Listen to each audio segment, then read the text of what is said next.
Recording in progress. So welcome everyone. This is a regularly scheduled meeting of the Zoning and Planning Commission. We're here to take up a number of items on the agenda. This meeting is both being audio and video recorded for those who are in the room and not in the room. I'm Lyle Baker, the chair, and let me recognize members of the committee in attendance. We have Councilor John Oliver, vice chair. We have Councilor Susan Albright, Councilor Vicki Danberg, and Councilor Pam Wright. And I think we're joined online by Councilor David Kalis, a member of the committee, and also I believe we will be joined by Councilor Farrell, not a member of the committee, but I saw him in the neighborhood. I'm not sure whether he's coming, whether he's going to this or another meeting. Rick Lipoff. Rick Lipoff. Oh, Rick Lipoff. Excuse me. Councilor Lipoff, welcome. So we have a number of items tonight. And just to set the stage, we're going to start with our community preservation items and then go into discussion of the whole issue of preserving some of our existing homes from loss through tear down and providing housing opportunity in the process. So we're also joined by members of the planning board, and I'm not sure who is here. Actually, Mr. McCormick, are you the chair for this? Or no, who's the planning chair? Susan Newman. Susan Lennon, Chair of CPA. Okay, and the chair of the CPA is here. And now I'm having a little difficulty keeping track as things are moving around on the page. So, Mr. McCormick, do you want to introduce your who are here? Yes, I'm here, chair of the Planning Development Board. We have Peter Doringer is here. I'm trying to just check and see who else we have. Ed Daly's here. Ed Daly. Oh, you're actually, yes, Ed. I believe that's it. I know that Amy was going to show up also. Amy's here too. Amy Dean is here. Okay, thank you, welcome. And the Community Preservation Committee? Susan Lunan, Chair of Community Preservation, and I believe Molly Hutchings is on the call. Okay, it's here. Molly's right there. Or in the room. In the room, she operates both in a virtual and a non-virtual space, which is impressive. Okay, so let's start with the first item, which is item 33424. The Community Preservation Committee recommending to appropriate $2 million in CPA funding. They're from various balances. There's an amount from the historic funds balance, budgeted reserves, and unrestricted fund balance. But basically, to the control of the Planning and Development Department for a grant for the First Baptist Church for the restoration of their bell tower. So now, are you going to present this for us? Okay, thank you. Do you want to come to the table and I'm operating the PowerPoint and Susan is going to be doing the. I'll do it here and get a drink of water. Yeah.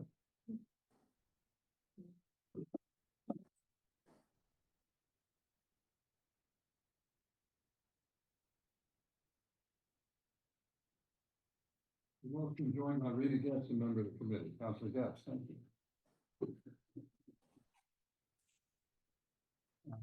John, can you just put it on? So this is the First Baptist Church Tower renovation presentation. Next slide, Molly. The goal of this project is for the restoration of the bell tower at the First Baptist Church in Newton Center. The bell tower's state of disrepair has led to the closing of the main building and sanctuary of the First Baptist Church, which is a venue for several musical organizations, school graduations, and community events throughout Newton. The project would require 3 construction seasons beginning in spring of 2025, and a long-term solution to the water infiltration problem which caused the tower's inability is included in the scope of the work. This building is of great historical significance. It was constructed by Mead, Mason and Company in 1888, designed by John Francis Lymanian and the Richardsonian Romanesque style. The bell tower is particularly significant in its dedication to Samuel Francis Smith, who was a minister of the church. from 1842 to 54, and the author of My Country 'Tis of Thee, or America. The building is listed individually on the National Register of Historic Places and meets the eligibility criteria for CPA historic resource funding. In particular, the topic of using CPA funds for improvements on religious buildings was raised as part of a previous discussion for our committee. And it was determined that religious projects must be reviewed in the same manner that any historic research project would be considered, based on the historic significance of the structure, its importance to the community, and the merits of its restoration process and plan. And next slide, please. After considering multiple options on how to fund the project, the committee chose to fund the entire amount, but reimburse the church at match percentage on the remaining project expenses, 49.4%. For example, if the First Baptist Church submits for approval an invoice for $100,000 with proof of payment from their accounts, they will be reimbursed $49,400 of CPA funds. This decision was made to ensure that the church was contributing to this project alongside the CPA contribution, but allow them to start the necessary work without delay. Next slide, please. This explains the entirety of the total funding and breaks it down into each source. You can see that the First Baptist Church is funding $1,640,000. There's an additional $60,000 from community funding. An Amelia Peabody Charitable Fund is $350,000. A National Fund for Sacred Places, $250,000. And the MCH Emergency Grant of $150,000. And the CPA funding is $2 million. And the total funding is $4,450,000. You can see, next slide, thank you. You can see our account numbers and the proposed amounts. We have some from the historic budgeted reserves. And then we have some from our unrestricted fund balance to total the $2 million for the ask. Are there any questions? Thank you. Councilor Albright. So what, in the application, it talked about, I think it was the MHC money was requested, but has that actually been granted? We received $100,000. Sorry, just identify yourself. Oh, for the sorry. record. Reverend Jana Yeton, the pastor of First Baptist Church. Thank We have received $100,000 and we have been invited to apply for an additional $100,000. So half of it is in place and half of it is on the way. All right, thank you. I have a question too, but I want to see if any member of the committee. I have a question. Oh, yes, Councilor Kales, thank you. So can you just clarify the 2 million versus the 49.4%? Is the 2 million part of that, or is the 49.4 above and beyond that? Ollie? The 2 million represents the 49.4%. That is what that amount totals out of the total project cost. Okay, so the 2 million is really the cap that it can go up to. But at this time, the funding will be a little bit less until it'll increase as time goes on, right? Up to the 2 million. Yes. Yes, up to the 2 million. Okay, that makes sense. Thank you. Councilor Molly, can you stop sharing so that we can see everybody's face, I guess, is what I'm asking. There we go. Great.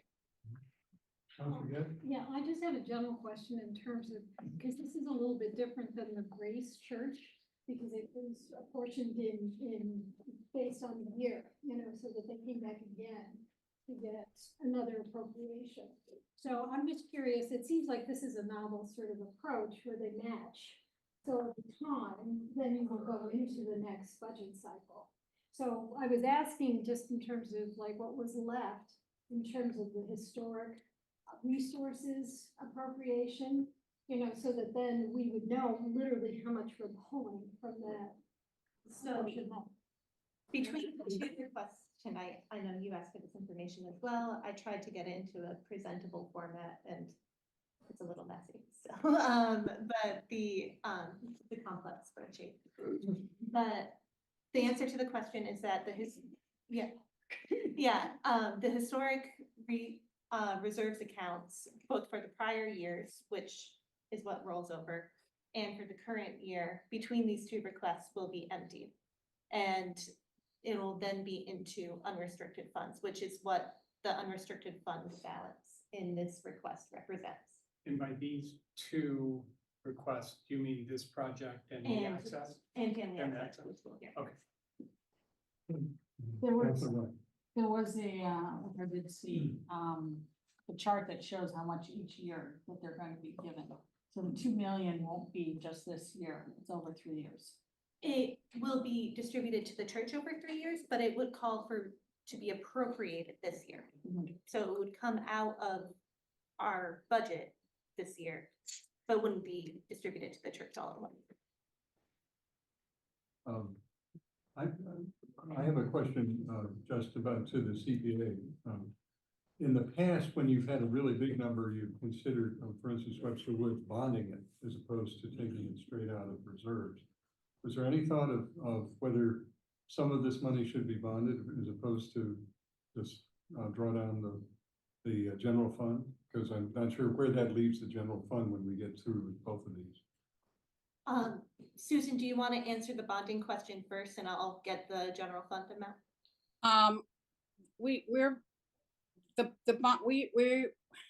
our bonding budget is pretty packed right now. And, the church needs to have funds to solve this water problem in a fairly, reasonable amount of time. And, we want to get them their funds, and we had not considered the bonding to go over those number of years. So, Well, let me just clarify, you get the money now and the church gets the money now, it's just you pay it back over time. yes, on bonding, but I don't think did not want to go into bonding on this project. I Well, no. I can add to that, just to further clarify that the only projects we've bonded so far have been city property. Yes, And the bonds, I think, were a good decision for those projects, but they are expensive over time. So there's also that to consider. So those are the two things that we would consider when deciding whether or not to bond the project. And just to follow up on the unrestricted fund balance going into this year, it is $6,523,250. These are our first two requests for the year Okay, so you would still have 4 million roughly in unrestricted funds. unrestricted. Okay. All right, Councilor Guest. The only other question is, if in fact this gets approved, is there a way to sort of earmark or to sort of say, in terms of the use later of CPC funds, that we would actually be able to sort of say, if it's historic, it's, it's been appropriated out of this pot. So that then if there was a survey or another need that came down the road, that it's already spoken for, That's not the case at all. Okay. The unrestricted fund can still be spent on historic resource projects.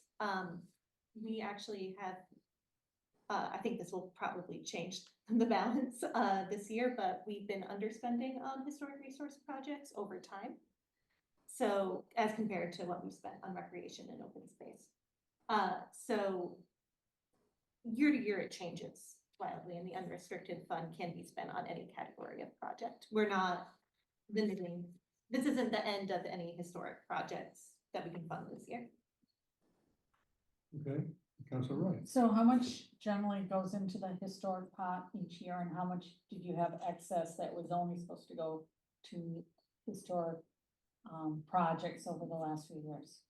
So every year about, so 10% gets set aside to, that definitely needs to be spent on historic projects. Sometimes we don't spend that much and it rolls over into the next year. 10% usually comes out to about $500,000, depending on the year. The balance of those funds at the beginning of this year was $930,000, 518. Between these same two requests that we're hearing tonight, that balance is going to be used. But that doesn't mean we can't use unrestricted funds for historic projects. Councilor Bowman. I don't have a question, but I have a comment, is that, so, I just wanted to say that back in the day when the Grace Church first came in, I was one of the few councilors that was opposed to it on the grounds that it was religious matter and it shouldn't be done by the city. But over time, I've come to understand how these buildings are really part of the historic fabric of the city. Certainly that the Grace Church building is, and for sure, this building in Newton Center is so important to the fabric of Newton Center that to lose that building would be a crime. So I'm 100% in favor of this particular project and looking forward to seeing it renovated. Okay, is it fair to say that your position has changed, but Yeah, not I your feel a values? lot. Never- No, I grew in my understanding of the subject. Let me recognize Councilor Ginsburg and then come Thank back to you. Councilor Ryan. Thank you. First, thank you very much, Councilor Albright, for making that comment, because I will make the same one. I have been involved culturally, not religiously, with the Baptist Church for 40 years that I've lived in Newton Center. I have watched this wonderful institution step up to the plate to do all kinds of things that culturally and community-wise this city has needed. It's the only 600 seat unrestricted view space that we have in the city. And we're looking forward to being able to use this as a cultural space where we can have concerts and we can have ballet and we can have all kinds of events. It's as Councilor Albright has said, it's a one of a kind in this city, and the tower is an iconic piece of this building. It's an iconic piece of the architecture of the city of Newton. And the only way that we're going to be able to preserve this and save it is by using CPC funds, because they're churches and temples and religious institutions can no longer step up to the plate completely for your buildings. And we as a city need to understand that we're going to have to be a part of saving our historic iconic buildings. And so I am very much in favor of this. And when the time comes, I'd like to move to approve. Okay, Councilor Ryan. So last night, Go to Councilor Farrell, excuse me. I was in a Zoom with some of these people, and one of the things that I felt, we're giving them the 2 million, there's some restrictions already on the building, is that at least the church would be landmark, and Vicky, as in Ward 6, would, and someone from the Historic Commission would need to go through the process, but I think it should be landmarked. Excuse me. Well, now, May I make a comment on that? Certainly, and then, When the time comes?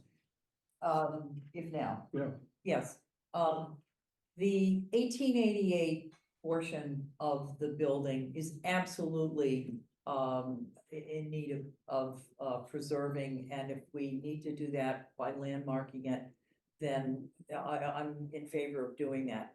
We have to be careful that the other portions of the building that were built in the 50s, 60s, 70s, that we don't feel the need to preserve those, even though 1970 is now 50 Yeah. years. Well, we did it with the church in Newtonville, and we just did the church building, and even though the additional building is older, we just did the church itself. Yeah, because, we don't know in the future, in the next 100 years, how this, building is gonna need to be used and what the best configuration would be.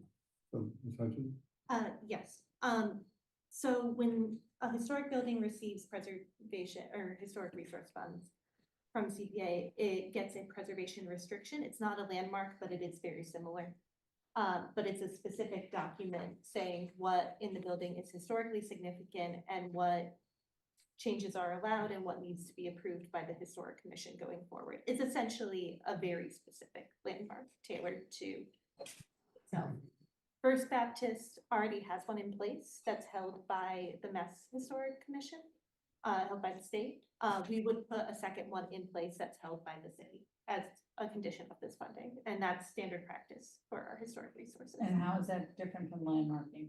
Practically not very, except that we write specifically which portions of the building we have interest in preserving. I guess the question is, who's the enforcing agent? The city one, it would be us.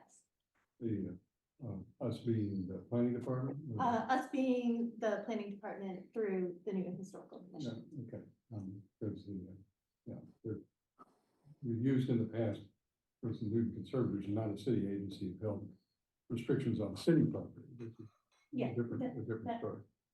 Excuse me, Councilor Farrell, I apologize, I have not recognized you yet. We're fine. Thank you very much, Chair. I'm kind of new to this project and its past. But could you or somebody explain to me about the capital campaign? When that started, how long it's been going on, what the success of that has been? Yes, I can speak to that. Reverend Jana Yeton from First Baptist. We are starting that, we are starting the process this fall. The reason we have not started yet officially is because the CPC funding is such a huge chunk of it that it is hard to get people to fully commit if we don't have this part of the funding.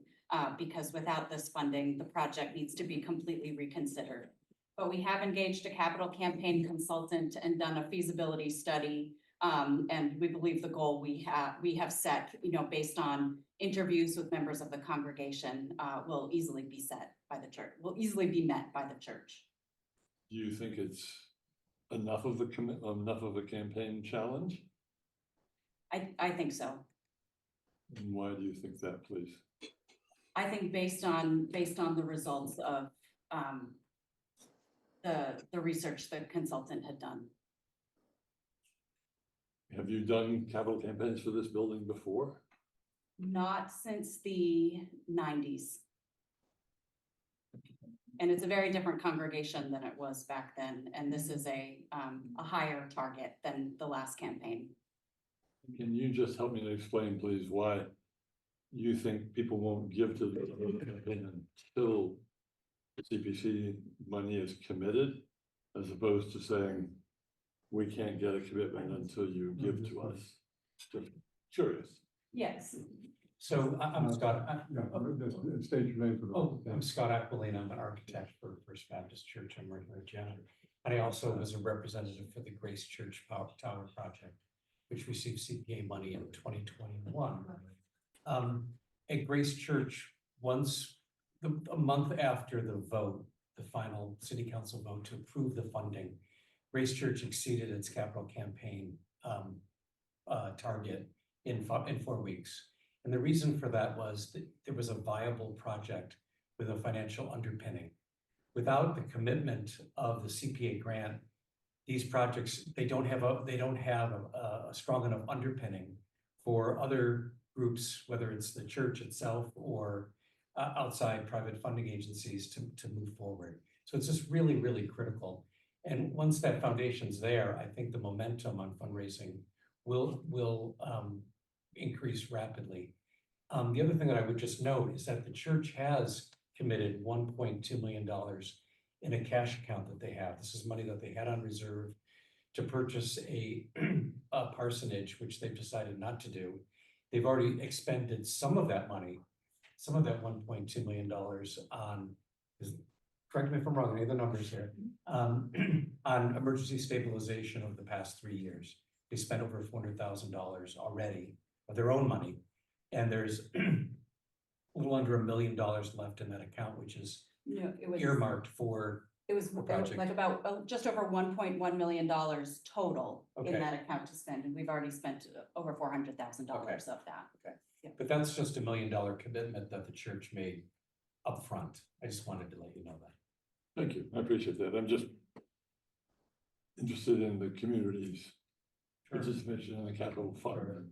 Yeah, and this is Jana yet and again, and one of the dynamics is if without the CPA funding, we may not be able to reach that $4.5 million target. And then we have to go to Plan B, which might be demolishing the tower. And at that point, people's willingness to give towards preserving a historic structure versus demolishing are very different. And if people aren't fully sure which it's going to be, they're hesitant to give. So I think once we have the CPA funding, we know we have a viable project that is going to happen one way or another. The church is committing to that. And I think then it gives the people confidence, church members and outside, community members and other organizations, the confidence to know that, that it's definitely a go, and that when they are reflecting on whether this is where they want to put their money, that it will actually go to what they want. One last question, please. Should you exceed your goal? What is your thought about what would you do in excess, or would you stop fundraising when you get to the 520,000? Scott? No, they're not gonna stop, because if you look at the pie chart and Celebrate. first you celebrate, and then, but you look at the pie chart, all of the monies, except for the $100,000 that's come from the Mass Historic Commission to date, and the 100 that we expect we'll get, everything else they're gonna have to work for. They're gonna have to work their tail off to get it. And so when we look at that pie chart 3 years from now, when the project's done, and we're doing a project completion report for Molly, that pie chart will look different. So these are projections. If it just means that if they do raise in the capital campaign, more than what they targeted, more than the 500, it would make up for any shortfalls in any of the other funding that might occur. So Sacred Places, which is a funding agency with the National Trust for Historic Preservation, they're in Washington, DC. Grace Church got funding from the Fund for Sacred Places. We didn't get what we first thought we would get. We made up for it in our capital campaign. So we were good for the money, but how that sausage was made is something that's going to be pretty dynamic over the next couple of years. Thank you. So, I want to recognize colleagues who are on the virtual, conversation. Councilor Lippon, you have your hand raised, and then I'll come back to Councilor Kalis, I think.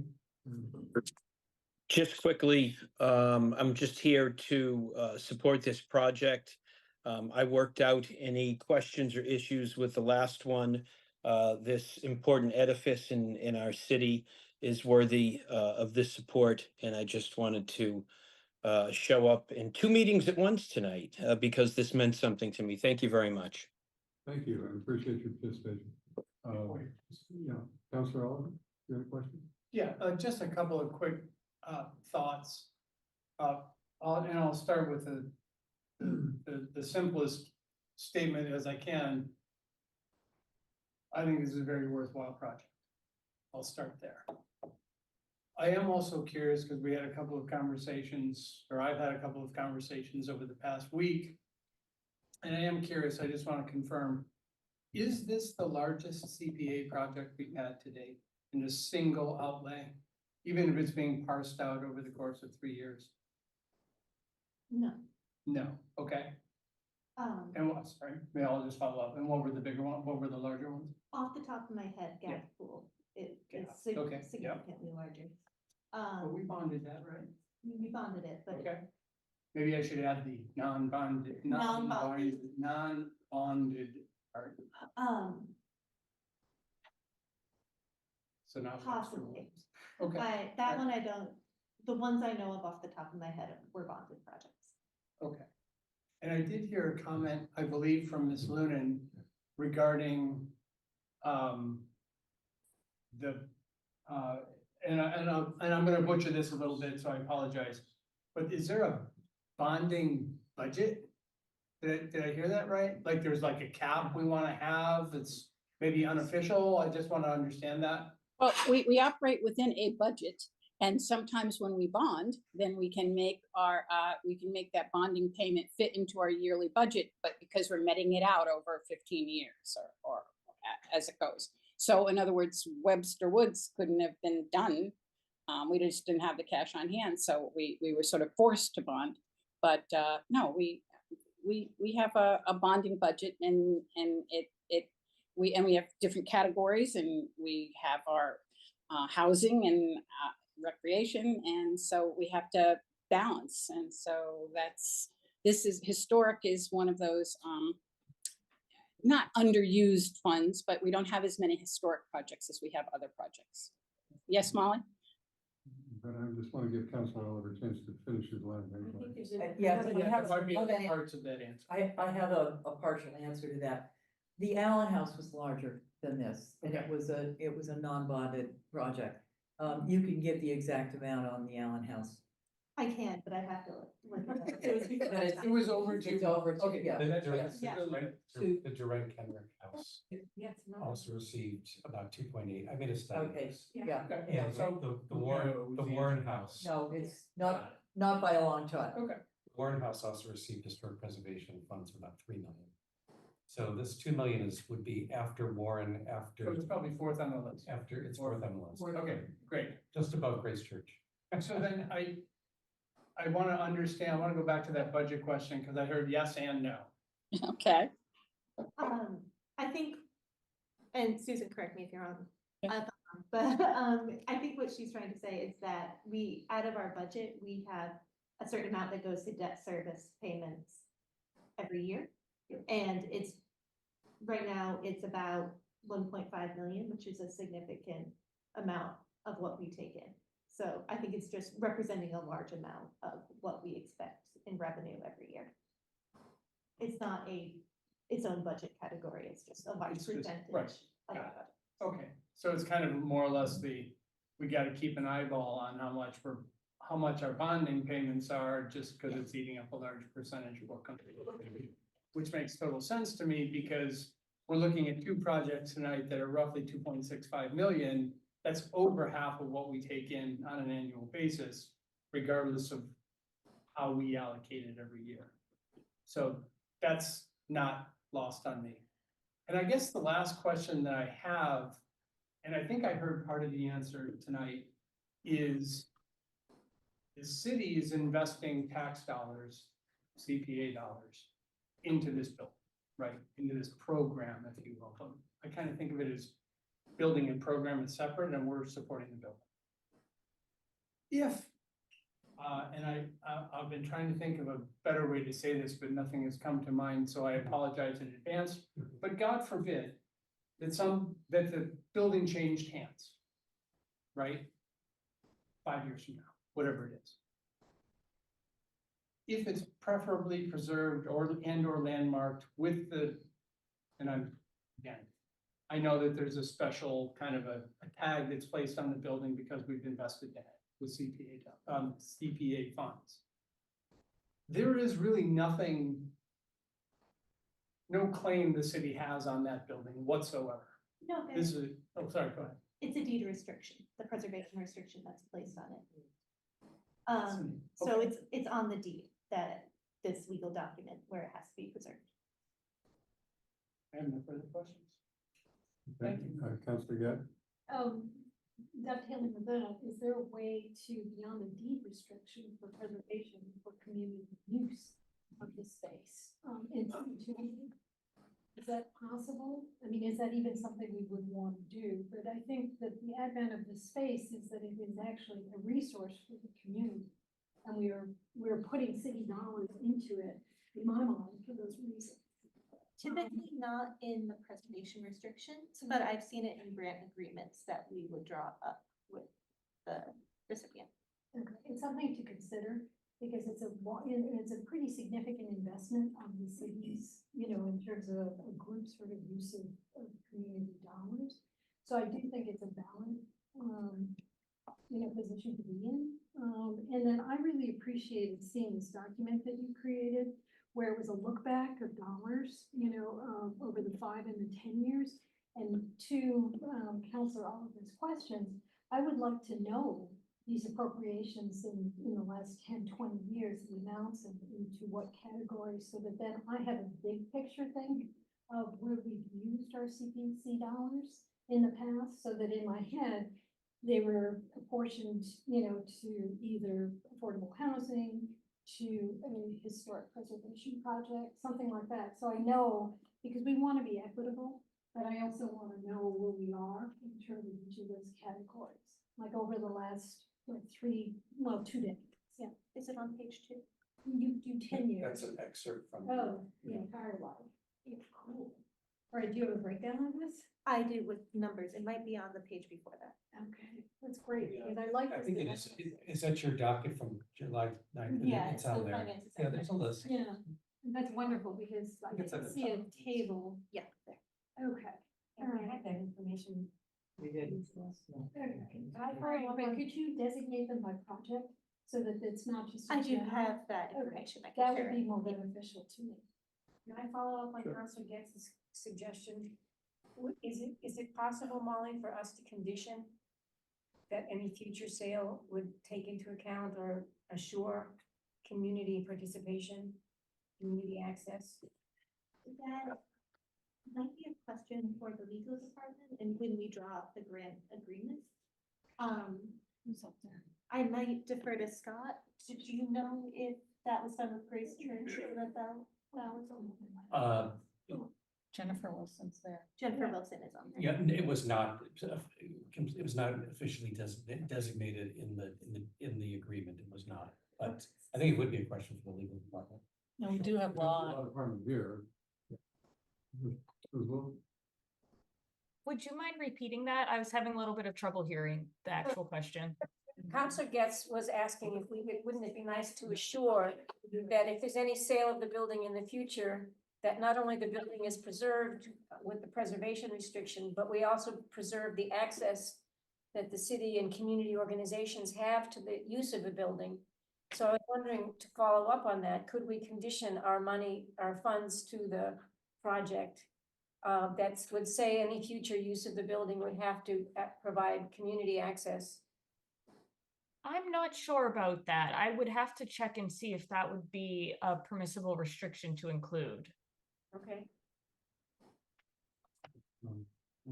So, let me just ask a clarifying question about the funding.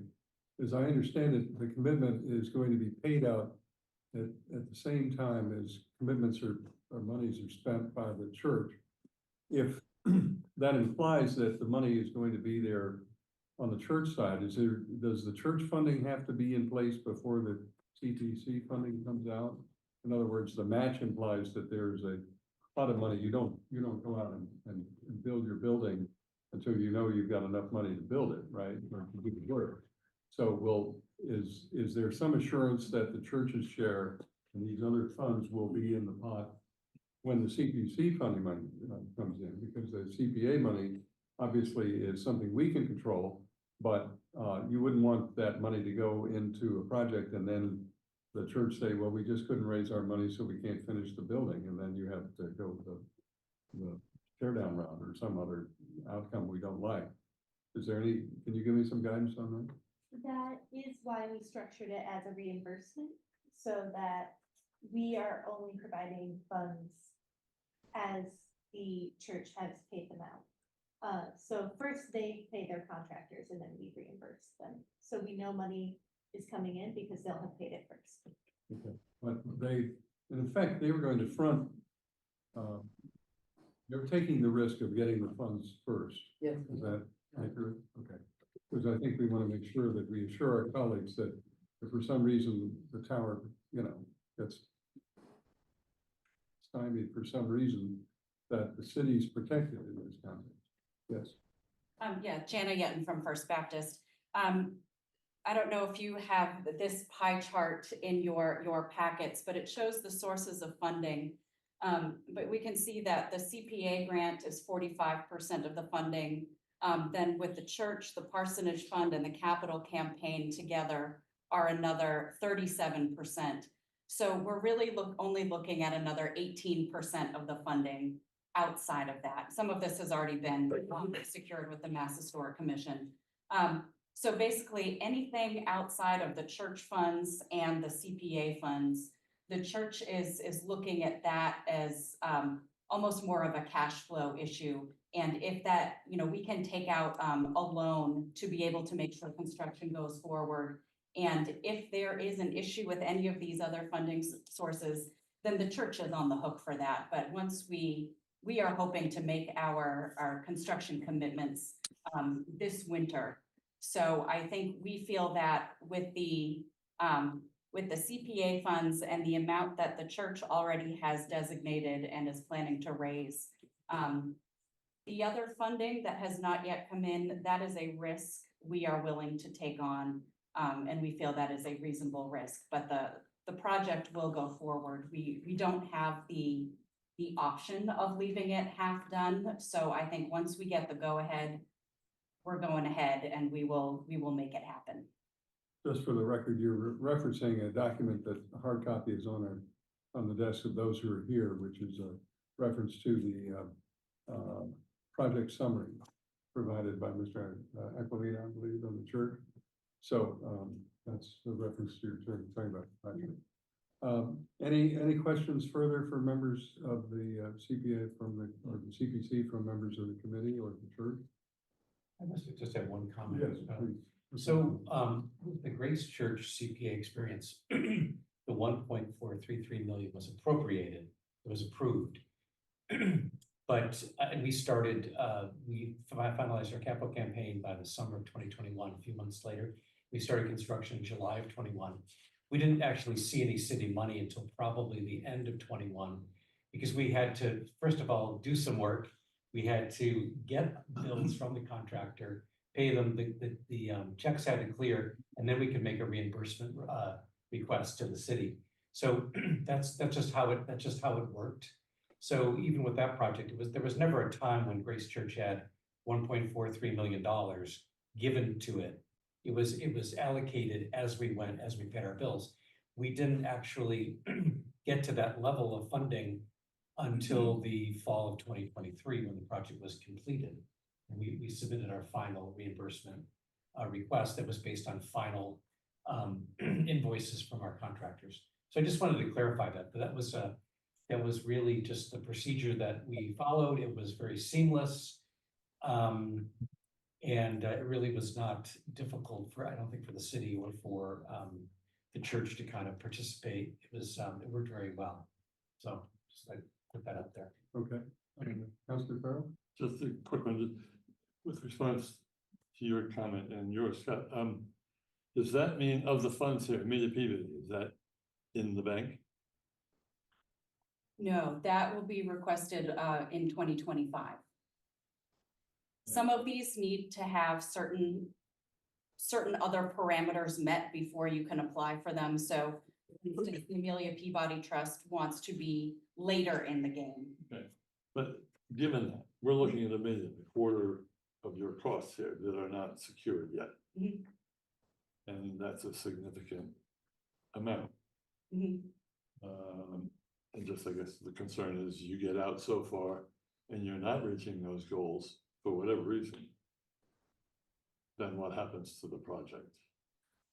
I think at that point, it just becomes a much longer fundraising strategy. I mean, there are things, once the sanctuary is reopened, we have other options for community engagement. I think we're in a spot where something needs to happen within the next year or we risk collapse. So we don't have the luxury of lining up all our funds in advance.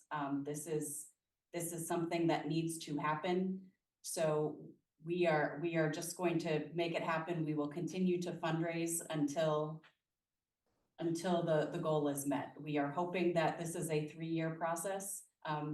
If it is a 5-year process, if it's a 10-year process, then that's what we'll do. But we are committed to doing the project and going forward until everything is wrapped up. I wish you well. Thank you, thank you. And that's a risk the church is willing to take. You know, we think it needs to happen. Someone needs to take a risk, and we think it's ours to take on. So any other questions? Councilor Danbury? I move to approve. Could I, Oh, I'm sorry. could we return really quick back to the question you had asked about the deed restrictions on the use of the property? Yes. I just wanted to check in with Attorney Lee before I responded. And in order to answer that, we would need to do some more legal research on whether the use of the property can be a proper deed restriction. So if that's something that you are interested in, we would need to do some research, and I would recommend you hold it, and then we could report back at a later date. Could we approve it subject to Subject to second call. We certainly could do that. I just think that's a material issue, though, I think, in the sense of how we can condition and what the condition would look like. I mean, whether we can do it or not is one question, but the shape of the condition would need to be ironed out, it seems to me, or some funding protocol that says that at least what I'm hearing is, I'm speaking out loud about this, but what I'm hearing is the church needs a sense that the funds are going to be there. The question is whether the disbursement of the funds would be conditioned on a supplemental agreement, not just the preservation restriction, but a supplemental access agreement. And I guess the question is whether we could go ahead and do that without holding the item, or whether we could vote the item and say that the condition is a matter of the reimbursement process. In other words, there are two different things. Does the church know that the funds are there? But the question is whether there's going to be a restriction they would agree to that would be agreeable to members of the council. We're not going to see that after the fact. Once we vote this, it's gone. So the question is, do we hold the item, or do we vote it and leave that and hope that that could be worked out? I think it would be a positive asset to the project and to the community to make sure that this exposure that we're taking on has some sense of public participation beyond and above the church. But I'm not sure how to do that. So it sounds like the committee would approve it regardless of having the condition. So, but the condition is an extra added attraction to make it even more beneficial for the city. So if we could approve it subject to second call and the drafting of such a condition, and then between now and the meeting, hearing whether this is a condition that's acceptable to the church, and we can decide on Monday night. Well, it's a fast dance for the church, but if we're willing to do that, I think it's worth, I would not like to hold up their funding if I could. That's what I don't want to do. Yeah. Hold up the fund. They need to get moving on this. Sure, but it's 2 weeks. I mean, we constantly seem to do this to ourselves. Is 2 weeks gonna make or break? I guess. Well, we may be in front of finance within 2 weeks, and we hope to be in front of the full council in October, because we hope to be in a position to sign a contract with a contractor before the end. So you're coming to finance in 2 weeks. We're trying to hit the spring 25 masonry season, which starts in April. But there's so actually, we're not reporting this item because I forgot, finance has got to vote on it too. So I guess what we could do is approve it in committee with the recommendation that there be, in the period of time between the finance, now in the finance committee and the full council, there be some resolution of how the community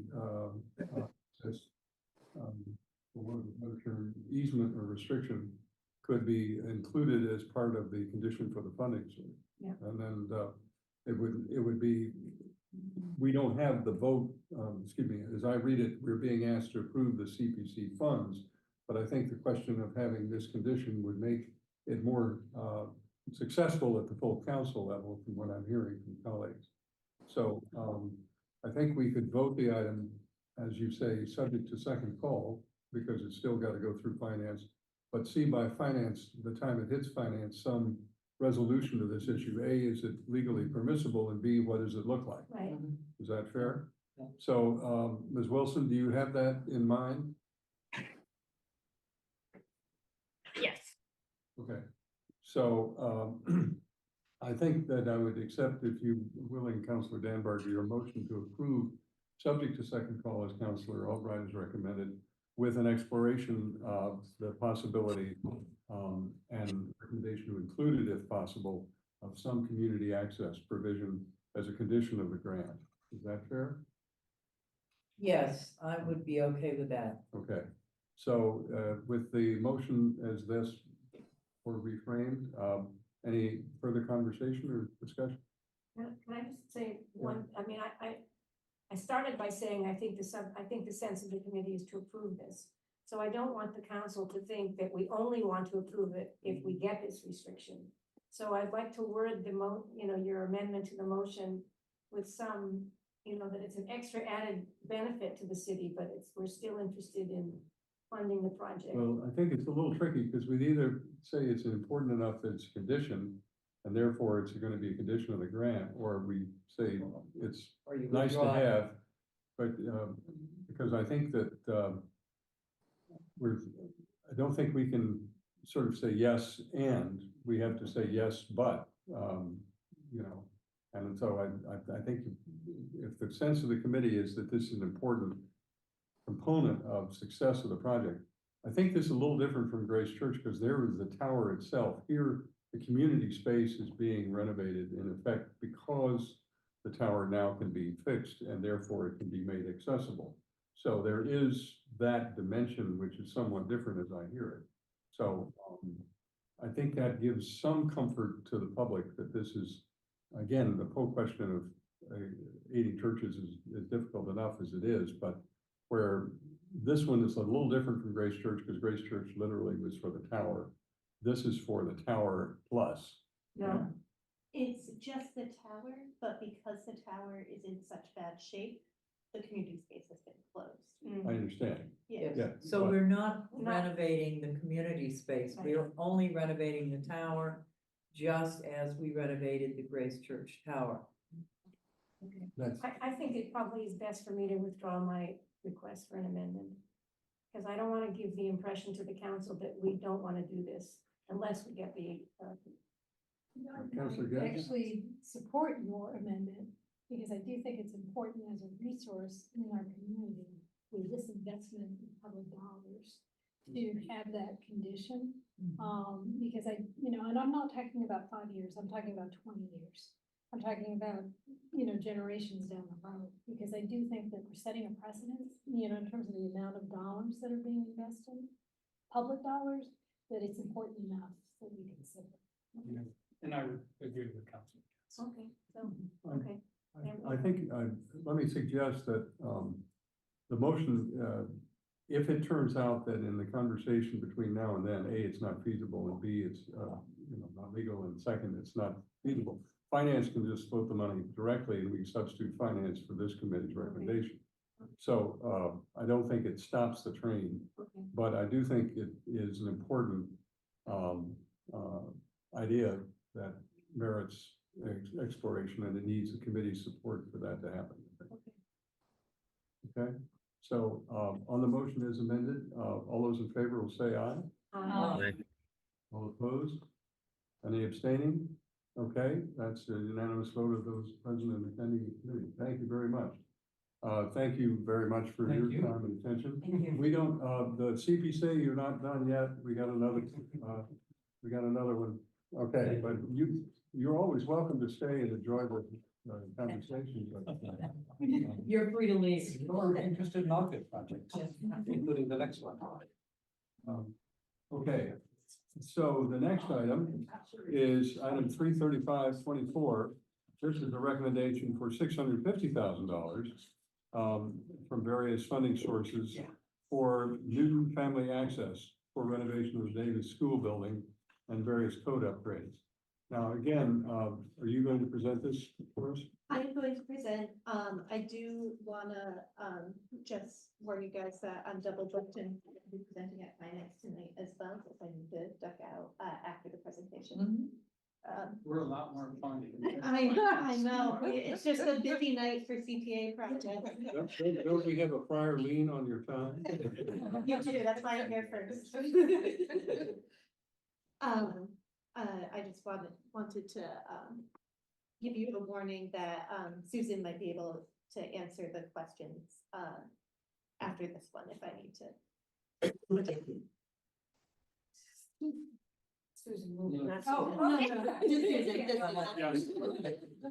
No pressure. Yeah, just looking at my- The record show you're referencing the virtual rather than the in-person Susan. Okay. Yeah. Here, I'll share my. Do you want to read it, Molly, or do you want me to read it? You read it, I'll man the slides. Okay, thank you.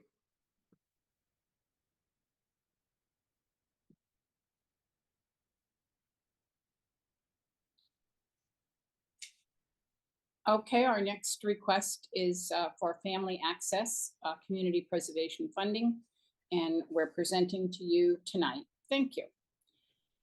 Family Access of Newton is a nonprofit focusing on strengthening children, families, and the community by providing programs that nurture child development and promote effective parenting skills and support working parents.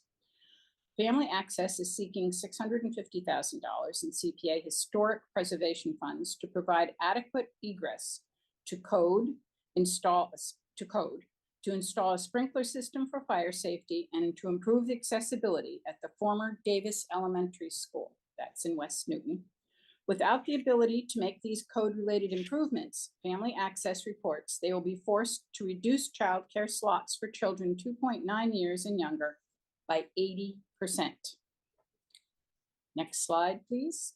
They want to make code updates, the accessibility improvements and fire protection upgrades that comprise the scope of the work are approved of or are in an approved use of CPA historic resource funds. The expenses listed in the budget all allowable expenses as the CPA defines rehabilitation work as including but not limited to improvements to comply with American with Disabilities and other federal, state, or local building or access codes. Both accessibility and fire protection systems are separately common use of funds throughout the state.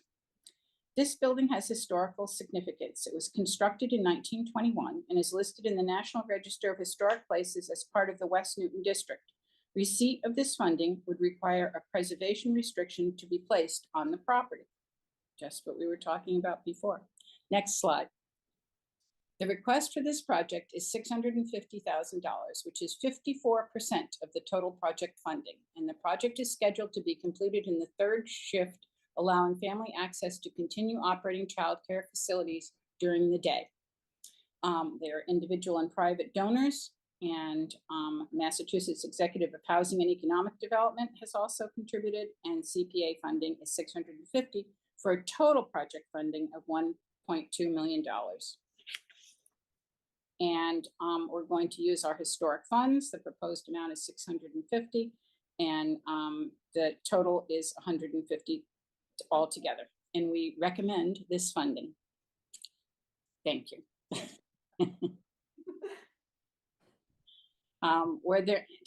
Is everyone familiar with this resource, which is very valuable to our community?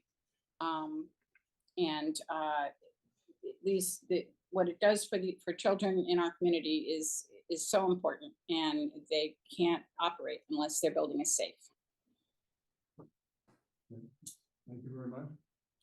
Questions from the committee? Molly, can you stop sharing so we can see everybody? At least I can see them in a bigger, thank you. Any questions? Yes, Councilor Ryan. So I did discuss this with the people from Family Access. you know, I support this and, but one of the things I'd like to, this is again using public funding, and yes, it does provide a big service. They have a big parking lot. And, you know, maybe after 7, we could use some of that. It's a half a block from the theater, things like that. Right now, the Allen House has access to that parking lot after hours. And I don't know if we can put something in there that, you know, the city would have some access to that. Is there anyone from Family Access that could answer that request? Yes. Hello, my name is Maureen Lister. I'm the Executive Director of Family Access. And with me today is Jason Wagner, our architect from Gale Associates. So, yes, we have about 50 parking spaces that are used between the hours of 6:30 and 6:30 p.m. Allen House is a sister nonprofit, and we have a great relationship with them, and we do allow them to have parking access for events that they have. We have had relationships with other Newton businesses to provide parking on a fee per service basis. Family Access is still building back capacity from COVID, and we are struggling financially. This building project on top of everything was not really needed at this time, trying to recover from COVID. So I think we would be interested in it, but we are really vying for our sustainability and trying to find ways to increase our revenues every possible way we can so that we can get to break even and hopefully see 118 years old next year. But we'd be willing to have a discussion around that, but just to give you a further indication of where we are financially. So we'd be interested in having a discussion. Councilor Albright? So building on that, the West Newton Cinema is now a nonprofit, right? So maybe they're a sister nonprofit now as well. I don't know. Maybe totally free access would be tough, but certainly giving them access because they struggle for parking in the village, and we want them to be successful too. So I really hope you will consider that. Councilor Sandberg. I would like to know, approximately, if you can, come up with this number, how much you rely on, how much you bring in and how much you rely on funds, of parking that you, rent out, let's say. What does that represent in a dollar amount? So we haven't done it in quite a while since COVID, so we don't have any active leases, if you will. But Lumiere was the former Bell Cafe, I'm not sure what the name of it is right now. We leased to them for probably 6 or 7 years. They only leased 6 parking spaces, and this is quite a long time ago, and they were paying about $1,000 a month for those parking spaces. We have been approached by other developers, specifically the ones looking at the Washington Street development, looking for potential spaces for units that they might be developing. And we haven't gone to any further discussions than just being approached and asking about the space and if there was availability. So I can't really give you a number because it's not happening right now. So I think that any parking spaces that are available in any of our villages, but probably especially West Newton, because it has such a lack of parking, are very valuable to the successful working of the village. Whether that is with a nonprofit that's also struggling, or with commercial, I think we need to be careful that we not legislate on the back of a valuable NGO, the Family Access, that we not require that as a condition of our granting them money, that they must donate their spaces, when in fact some organizations might be willing to pay for them and be able to pay for them. And I'm not sure how we can determine that in advance, so I wouldn't be in favor of making a requirement of them at this point. The cricket agrees. The, I watched those two. I think this is an interesting question, though. We're starting down the path of sort of saying, okay, there's a public investment here. And Yes. certainly the nonprofit services this organization provides. But I think the question Councilor Wright is asking, is there some additional public opportunity that comes through that? And because we're just talking about the church in the same vein, and I think that there's at least a reasonable question about what priority access to a important resource might involve. Granted, they're struggling, but they will struggle less if they get their CPA money. So we're trying to help them out on that side. Colleagues have any thoughts on this? I mean, yes, Councilor Wright. I know nothing of this sphere, but valet parking. And I don't know, if they have a relationship, maybe the theater would have a relationship with, family access and, 20, 30 spots or something like that. And so I know there are some people who will pay for valet parking, but I don't know how much that costs to run or anything, or have valet parking on Wednesday or like Thursday, Friday, Saturday or something like that. And have, a certain number of spots that they could do it, but again, I know nothing of any of that. This is an issue, a bigger question, I think, than this project may be. We can tell. I'm curious, how many parking spaces we're talking about? What is the? There's about 55 I counted just now. 55, right? Yeah. Yeah, Councilor Hall.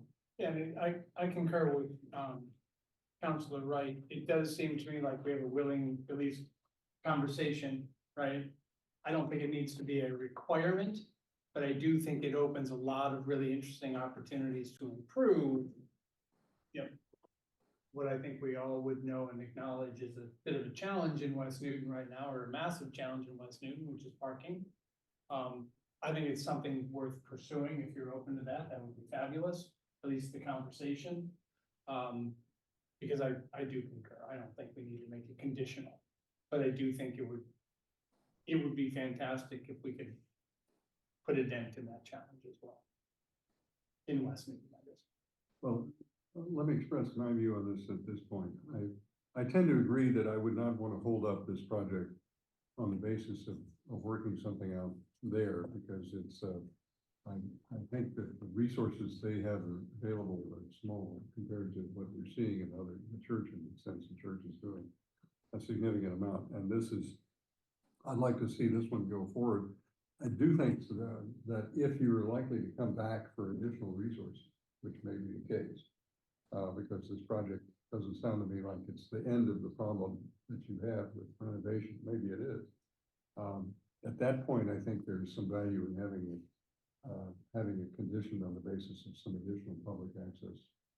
But I think anything you can do now on a voluntary basis with other partners would be, I think, strengthen your hand. I don't know how the members of the committee feel. Is that a fair summary? Okay. All right, so I think we have a potential motion on this one without any conditions, am I correct? Or do you want to put a condition on it? I don't want a condition, but I really want the report to reflect this conversation. And not just say, a counselor raised the issue and that's that. I mean, it really needs to say there was a strong hope that they would be willing to share that resource with other parking needs in West Newton. Yeah, and I just say that a nonprofit organization has more claim on those spaces, in my judgment, than a for-profit developer, notwithstanding the fact that they're doing good things with housing opportunity. That's just my view. Any further thoughts or comments? You move the item? Yep. Okay. So the item has been moved and it's recommended by the CPC. All those in favor will say aye. Aye. Aye. Opposed? Abstaining? Okay, thank you very much. The item's approved. Thank you very much. And, this will go to finance and then for the full council. Thank you very much. Okay, but the report will reflect the conversation around budget. Thank you. Thank you again, everybody. Thank you. Thank you very much. You may be able to still make your commitment. I think it's ended, so they'll get me next time. You're welcome. So let us welcome to the conversation our planning department representatives. Do you guys want to come up where we can, who's presenting tonight, doing the lead presenting? Well, let's make room at the, yeah. Councilor Rush. So I just want to make a point. It is so much easier if we get the slides ahead of time so we can see it. And so we can have better questions and things like that instead of seeing it for the first time right here. And in the past, you've been pretty good about doing that, but unfortunately this one isn't. So why don't you guys come on up and sit with us if you can? Let's put room. Should we, you move over? Yeah, I know. Pull a chair up. Councilor Farrell, can I persuade you to move over here? Sure, you can. They can stay, you can Yes. stay on one There's side. a chair. Yes, leave them as a pack. That would go.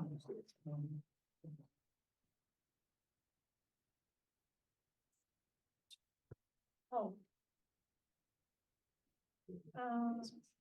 Okay, you need to sit. Okay. You got a place?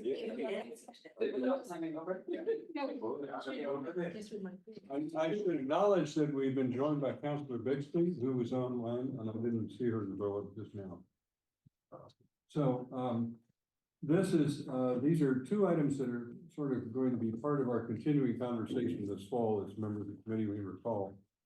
And they are 8524 requests for discussion of possible amendments to enhance the preservation of existing homes, and 4124 amend the setbacks in MR zones to ensure preservation of existing buildings. And for members of the public who are new to this, we're trying to look at the situation in the city where we're losing properties to demolition, which are not historic because they haven't been preferably preserved, or even in some cases preferably preserved, but being replaced often by larger, more expensive structures, so that we are changing the character of the city, but also not holding on to the lower priced resources that we hope people will have available. So that's been the genesis of this. What we do about it has been the question before the committee really since the beginning of the term. But we have a plan in place for at least getting to, we hope, some possible answers.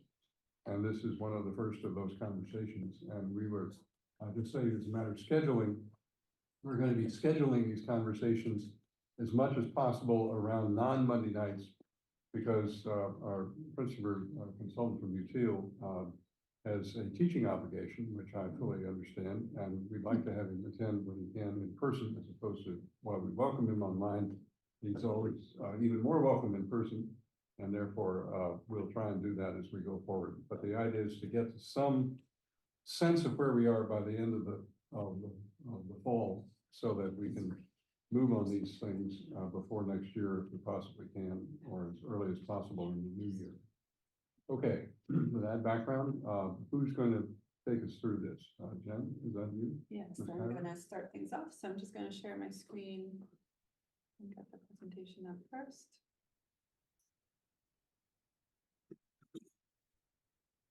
Okay.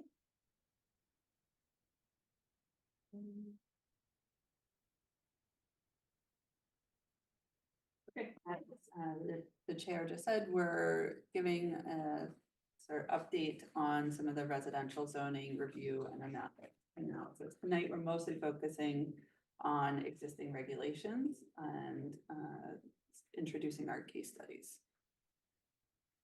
So first we'll go over an overview of existing regulations. These are important in that they shape the built environment. They also shape decision-making when someone is thinking whether to tear down an existing house and build new, or to keep it or renovate it. And then we'll go through a number of case studies that we have chosen. So why we're here, we're really looking at trends in new residential development. So looking at the factors that influence tear downs, as well as whether a property gets torn down, whether it gets just sold, whether it gets an addition or renovation. And what is influencing those? What are the trends we're seeing amongst the properties that there is a full tear down and rebuild? So we're gonna look at the existing regulations that are shaping both those decisions as well as the buildings that ultimately get built on these sites. So this is where we are currently. We have been discussing what the principal issues are, the primary, the concerns of the council. We've been reviewing existing regulations and identifying case studies. We'll be doing an economic analysis as well. And our goal is to share draft ordinance recommendations by the end of this year. So first, I'm going to go through the existing regulations. I'm going to hand it off to Mr. Lamel for that. Thank you. So I'm going to go through the zoning regulations. This here is Newton zoning map, which I know many of you are familiar with. We're talking about our single residence, our SR, our multi-residence, our MR. And these are shown in yellow and orange here. I know it's a little bit faded on the screen, but no surprise, this is making up the vast majority of Newton's land area. Another thing that you can see here is that the MR multi-residence districts are mostly clustered in the northern section of the city, as well as along historic village centers like Upper Falls, as well as the transit nodes. And this map, or the mapping particularly of these residential districts, in its current form really dates back to the 1950s. Next slide. And when we're talking about zoning and talking about new development, I'm gonna walk through kind of the key items that property owners, developers are looking at to make that determination of what to do going forward. So the vast majority of Newton's lots were created before 1953. For those who don't know, Newton's zoning has a little bit of a quirk where there are different regulations for lots created before 1953, also known as old lots, versus new lots created after 1953. And what is relevant to know here is that older lots have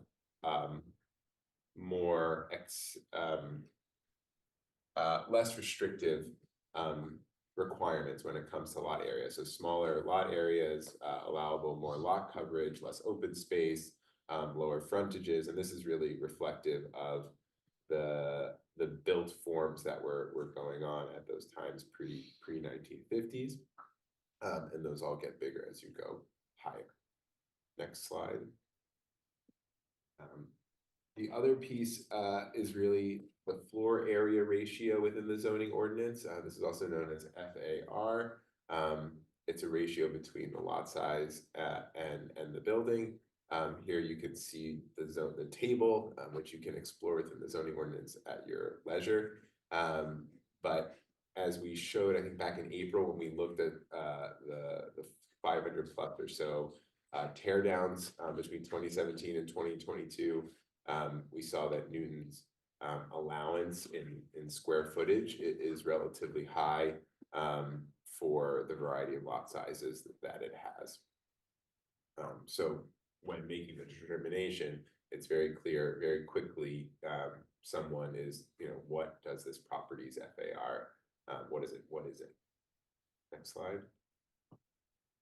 The other pieces really relate to height, or the overall height of a building. We have a half-story definition, so space under a pitched roof. We allow for that space to become usable through the addition of dormers. What we see and what we have seen is architects and builders maximizing as much as possible this space in some way, shape, or form, so that the half story, either none or all of it, is counting towards what we were just looking at, the FAR. Next slide. Excuse me, just to clarify, it's not counting towards FAR, but it's being used anyway? Is that the point? It can. And so there's a manipulation that can happen, and there's other cases where there's living space, so to speak, of X square feet, but a fraction of that is counting towards the FAR. So they're using more than is counted. Yes. I think with any new construction, without question, that is the case. Can you say that one more time? There, In new construction, there is habitable square footage, a term that Lauren will speak about, we're calling marketable FAR, is significantly higher or much or higher than the zoning FAR. And as when we're talking about grading and basements and how you measure height, the committee and the council closed one of those loopholes recently. And how we measure height, I think on a flat site, on a site where a basement is a basement, that does not count towards your FAR, and I think everyone here understands that, it makes sense. We talked about how those loopholes were in place prior to the recently passed changes to how we measure grade. So to put it in examples. You wanna let him finish? Oh, I'm sorry. Well, I was gonna give an example of this. Okay, and explain it. is that all right? That's totally fine by me. Okay. So let's say your footprint is 2,000 square feet and you got 2 floors. The FAR of that is probably 4,000 square feet. Let's say is the maximum that's allowed, and the developer goes up to 3,997 square feet. They also have living space in the basement, which might be 1,000 square feet. And then the 3rd floor, you only count if it's more than 2/3 of the floor print that's over 7 feet. So they can play around with it, and you might not have another 1,000 square feet. So your actual living space might be 6,000 square feet, but the FAR is only 4,000. Okay. So FAR, half-story, dormers, height, these are all getting to the overall mass bulk appearance of the building from the street. And so this, again, we just talked about the retaining walls, again, another piece relating to height. We see projects using a lot of retaining walls. This, again, something the committee and the council worked on earlier this year, where now any retaining wall over 4 feet in height or series of walls that add up to over 4 feet in height triggers a special permit. And we were seeing this just quickly as we talked about, seeing the use of retaining walls in particular to have space count or not count towards zoning FAR. And I think this is the last piece for the zoning, but another element that's very much driving design, something that the council looked at a few years ago, are the parking requirements. And then for single and 2-family homes, this usually means garages. So each residential unit requires 2 spaces. And then if garages are being provided, which most often they are in new construction, and you'll see some examples in the case studies, both predating the garage ordinance as it is today and after that, there are requirements of how the garage relates to the building, where they can be placed, things like that. But parking cars in general are another factor that very much drive the overall form of the building. Okay, so in addition to the zoning regulations, which are one of the primary drivers in determining the resulting form, as well as a major factor in any financial decisions on a property, we have a number of other, some fairly recent non-zoning ordinances that we want to make sure we're also considering. Because these, while all have, I think, very valuable goals and were put in place for a reason, we do need to acknowledge that there is financial considerations from each of these. And these go into the decision as to whether or not to tear down and rebuild, whether or not a property could be rehabbed, as well as how big of a final building a developer may need to build in order to make the finances work. So the stormwater ordinance, as you're aware, was updated a few years ago. We also updated the demolition delay ordinance, although no real significant substantive changes as far as length of delay or anything like that as part of that. But that is something that most properties do have to go through. We have the electrification ordinance coming online the beginning of next year. Also updates in building code, the stretch and specialized codes, and then the recent adoption of the tree ordinance. So there's, costs associated with all of these. And these are things that will also factor into our case studies, and when we come back with the economic analysis. So just to show how some of these may have impacted our, some of the things that we're seeing, or some of these we don't actually fully know what the impact will be yet. So some of these won't be reflected in the case studies we chose because they're not in effect yet, or they're so recent we haven't seen a building come fully through the process yet. So you can just see on this, 2021 was the update to demo delay, 2022 stormwater. This year we saw the tree ordinance, our zoning changes that we made, the retaining wall ordinance that is in effect now. The change to the height definition will go into effect January 1st, 2025, along with the electrification ordinance. And with that, I will hand it over to Lauren to talk through our case studies. Thanks, Jen. So I'm going to talk through a little bit about our citywide tear down analysis, just to give you an overview. And Lauren, I'm just sorry, for the record, just explain your role in all. Absolutely. My name is Lauren Rapport. I am an urban designer from UTEAL. I've been closely involved with Newton City Planning staff on the Village Center rezoning effort, and have been excited to get started on this residential district review. So I'll be explaining a little bit tonight the case studies that we've chosen as part of our analysis. And so if we go to the next slide. Is he here, or is he online, or joining? No, us? Tim's not with us tonight, Okay. but I'll do my best to. I just didn't want to ignore him if he was somehow hovering in the. We don't think he's lurking. So we did a citywide tear down analysis that looked at properties that were torn down between 2017 and 2022. And so that's what you're seeing on this map. Every little red blob is actually a parcel that experienced a tear down within that time period. And so on this map, that is 483 tear downs, and just kind of rough metrics to keep in mind. For every 10 sales, you'll have 1 tear down per year. So that's 100 tear downs, 1,000 sales per year. And yes. So the sales, like condos, if it's in a condo building, you can't really tear down a building with, there's 20 other condos in it. So how much of that 1,000 sales a year is really 1 and 2 family houses? So we were only looking at tear downs within the single residence and multi-residence districts.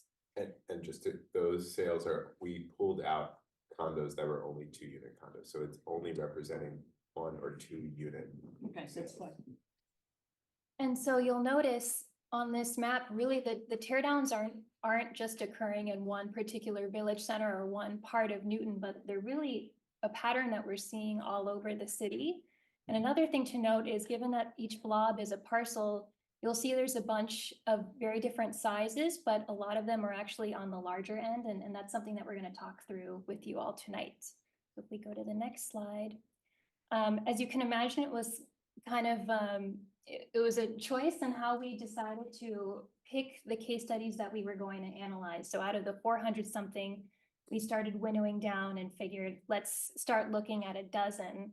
And from those dozen, we were trying to understand, we wanted to pick samples that were most representative of the patterns that we've been seeing. So these case studies really come from all different parts of Newton, as you can see, as the numbers are pretty spread out across the map. But we were also trying to pick case studies that were representative of various different lot sizes, lot conditions, whether they were, a mid-block lot or a corner lot. Also looking at the size of the property, is it a 1-story ranch or 2-story that's being brought down? And we were also looking at just the general size of the property and its condition as well.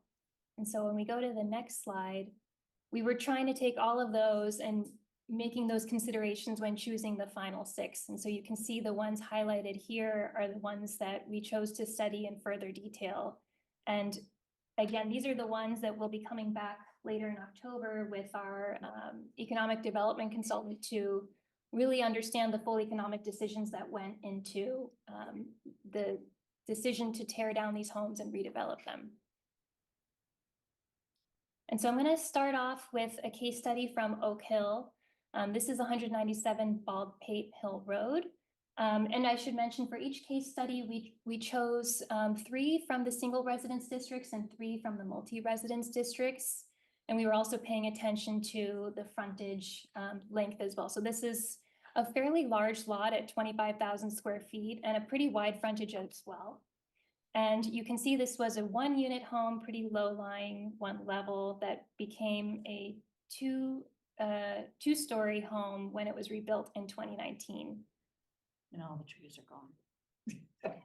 That does happen sometimes with these. All the redevelopments. trees are gone. And so there's something I want you all to pay attention to as we go through these case studies, and that's the text that you see in blue, because we have a running theory that there are a few factors that are most prevalent in the decision-making process when it comes to, you know, whether or not to keep a home or tear it down. Again, this is a working theory, but you'll notice this home that was torn down was built in 1960, so it's a post-war home. It's small at just 1 story. It's set back quite a bit from the front lot line, and it's got low FAR at 0.15 and a fairly low marketable finished area. And I'm going to take a moment to just explain. We've come up with our own definition here, which is a bit different from the zoning FAR, as Zach alluded to. So marketable finished FAR accounts for spaces like living space, finished attic, finished basement, and attached garage. So when we talk about marketable finished FAR, it's taking that finished area and dividing it by the lot size. So can I just ask, are you saying that in this house right here, the marketable finished area is actually 3,746 square feet? That's correct. Okay, so even in an older home, there's more marketable square footage than there is reflected in the FAR? Yes. Okay.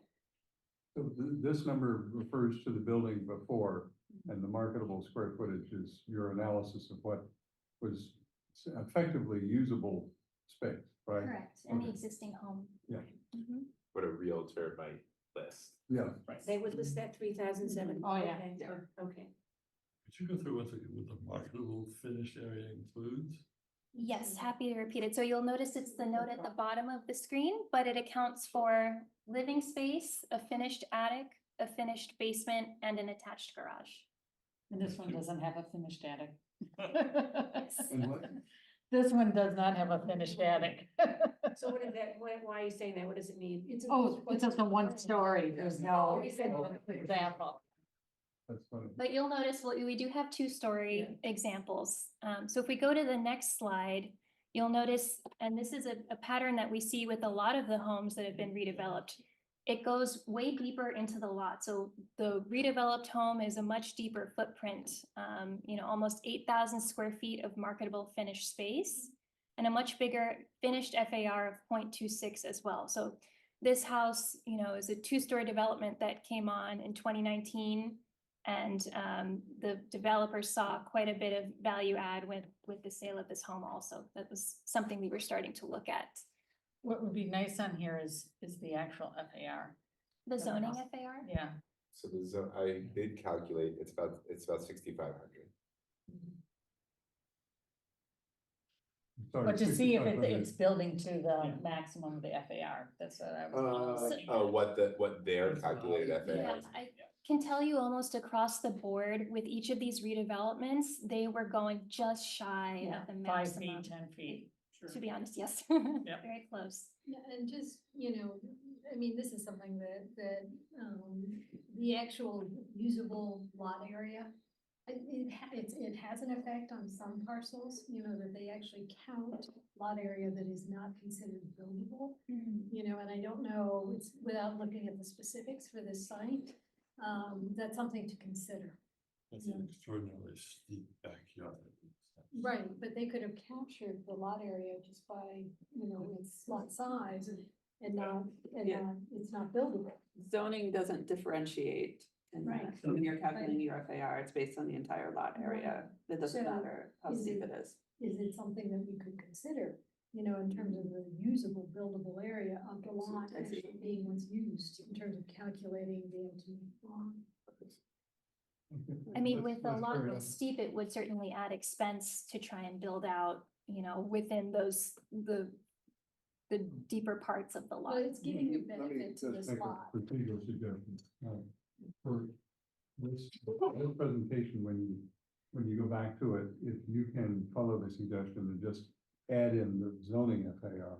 Because I think this concept of distinguishing between the two is really an important insight.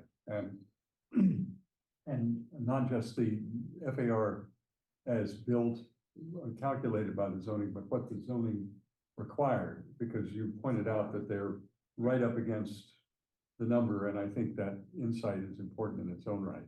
Because the development community is savvy about these things, and we've got to be savvy too. Yeah, we'll be revisiting each of these case studies next month, when we have Landwise with us, where we're focusing more on the economics, instead of the form, but maybe we can add that information I into think it would that be helpful just presentation. as a part of our continuing. Yeah, Yep. No, that's a great point because it's a big shaper of the density that you're allowed to build, so we're happy to add that in. And then just comparison really to understand qualitatively what the differences are between the existing home and the new home. As mentioned before, the existing home had much larger front setbacks. It was a low one-story building. The new home that replaced it is a larger two-story building. It generally has the same kind of facade build out width, so it has the same facade presence on the site. It's just taller, so that certainly makes it appear much larger, and it's going deeper into the site as you saw in the footprint. So that's providing more than 2 times the previous living space that was on the site. And you'll notice this does have a 3-door garage that's been incorporated as part of the development. That is something that does follow the garage ordinance recommendations. So you'll notice as we go through the presentation, there's at least one instance where there's a case study that predates the garage ordinance and would not be allowed to happen today, but for the most This part. one predates it. Predates it, but we believe it Predates it. would have been allowed. Yeah. But isn't that garage in front of the front door? We didn't regulate that. We didn't? No. We If it's less than 45% of the total frontage. regulated that it can't be more than 10 feet. You can't have it sticking out very Okay, far. okay, that's So, right. so as Yeah. long as it can be forward, but up to a Up limit. to. And one other, if you're just annotating the image again, I do think it's obvious to the eye, but worth referencing that the tree cover has disappeared. That's the point of the. It's a great point. So moving on to our next case study in Waban, this is from SR2. It's also a pretty large lot at 15,000 square feet and pretty wide frontage with 100 feet. And so you'll notice this is a site that has significant grade change, as you can see from the existing home, which is a 1-story, but it's kind of built up on the site. And this is, again, another post-war home. So following the pattern that we're starting to see, this is a 1960s home. And the home that replaced it is doing a lot with the site and able to go a lot taller based on the way that they're regrading. And so this is a 2-story home built in 2021. And so on the existing site, you can see again, it's got pretty generous front setbacks. And it's got a pretty low marketable finished area, only 1,700 square feet, and also a very low marketable finished FAR, 0.11. Is the finished area, marketable finished area, smaller than the building footprint because of the garage? What's the reason for that? So I think it's because the footprint itself is pretty small on the site and the garage, I don't know if that was included in this one or. There's one of these bump out to deck or. Yeah, porch maybe. I think you can see on the right in the photo, that's true. There is a deck on the right, so that's not included. Okay, as the part foot, of- okay, got it. Thank you. And so with the new build, you can see, again, this is a much larger footprint. They're going a little bit wider as far as their facade build out goes, and you can see the difference between the marketable finished area. Might be helpful to toggle back and forth too, if that's okay. You can see just how dramatically different those footprints are on the site. Going from 1,700 marketable finished area to over 7,000 square feet of marketable finished area. So that's a really big change that you're seeing, and a much bigger finished FAR of 0.33 as well. And I just want to, I know you don't want to clutter the slide with too much information, but it does seem to be part of the background. There are other dimensions that literally are changing, but are not shown as easily. They're shown on the plan, but not in the table. And that's things like setbacks, you know, and so to the extent that height and setback are part of the game, it's interesting that I don't think the setbacks are changing very much. It's have them interesting, we here. have them on the, toward on the the top table. of the This one, yeah. table. Yep, and we think really it's the front setbacks and the side setbacks that are going to be most impactful. The form that you perceive. Okay, but I think that to the extent that you're seeing variables that may matter, it's worth having them displayed. Again, if you do an update of your slide deck before the next round, you can think about how they play in there, because part of what you're doing is to say a sensitivity analysis, what levers are really going to matter, and so it'd be helpful to understand if some are less powerful than others historically as you do a case study. That's You all. know, there's a way of doing that without adding to the chart, you know. Well, they're I'm sure on you don't here, use it. here. I know they're not, but they are there, Yeah. but it's not as readable the way Okay. it is. It's 39.5, right? With the setback, or what am I? It's on the table on the left. So the front setback is 36.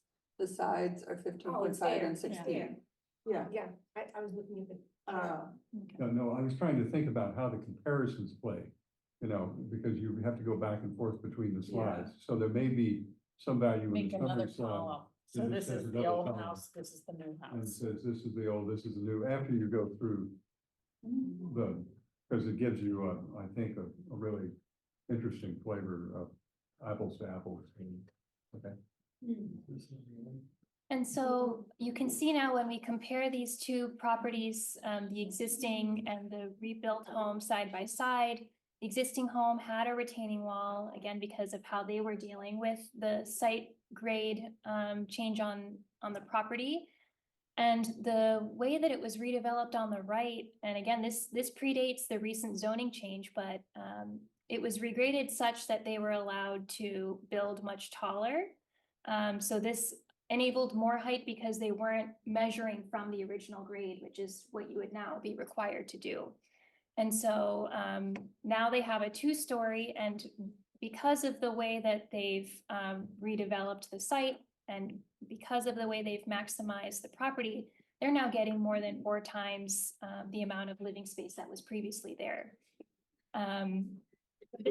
This is one of the case studies that we've seen that has a more substantial change, I'd say, in the amount of development they were able to build. Can I ask a question about these two?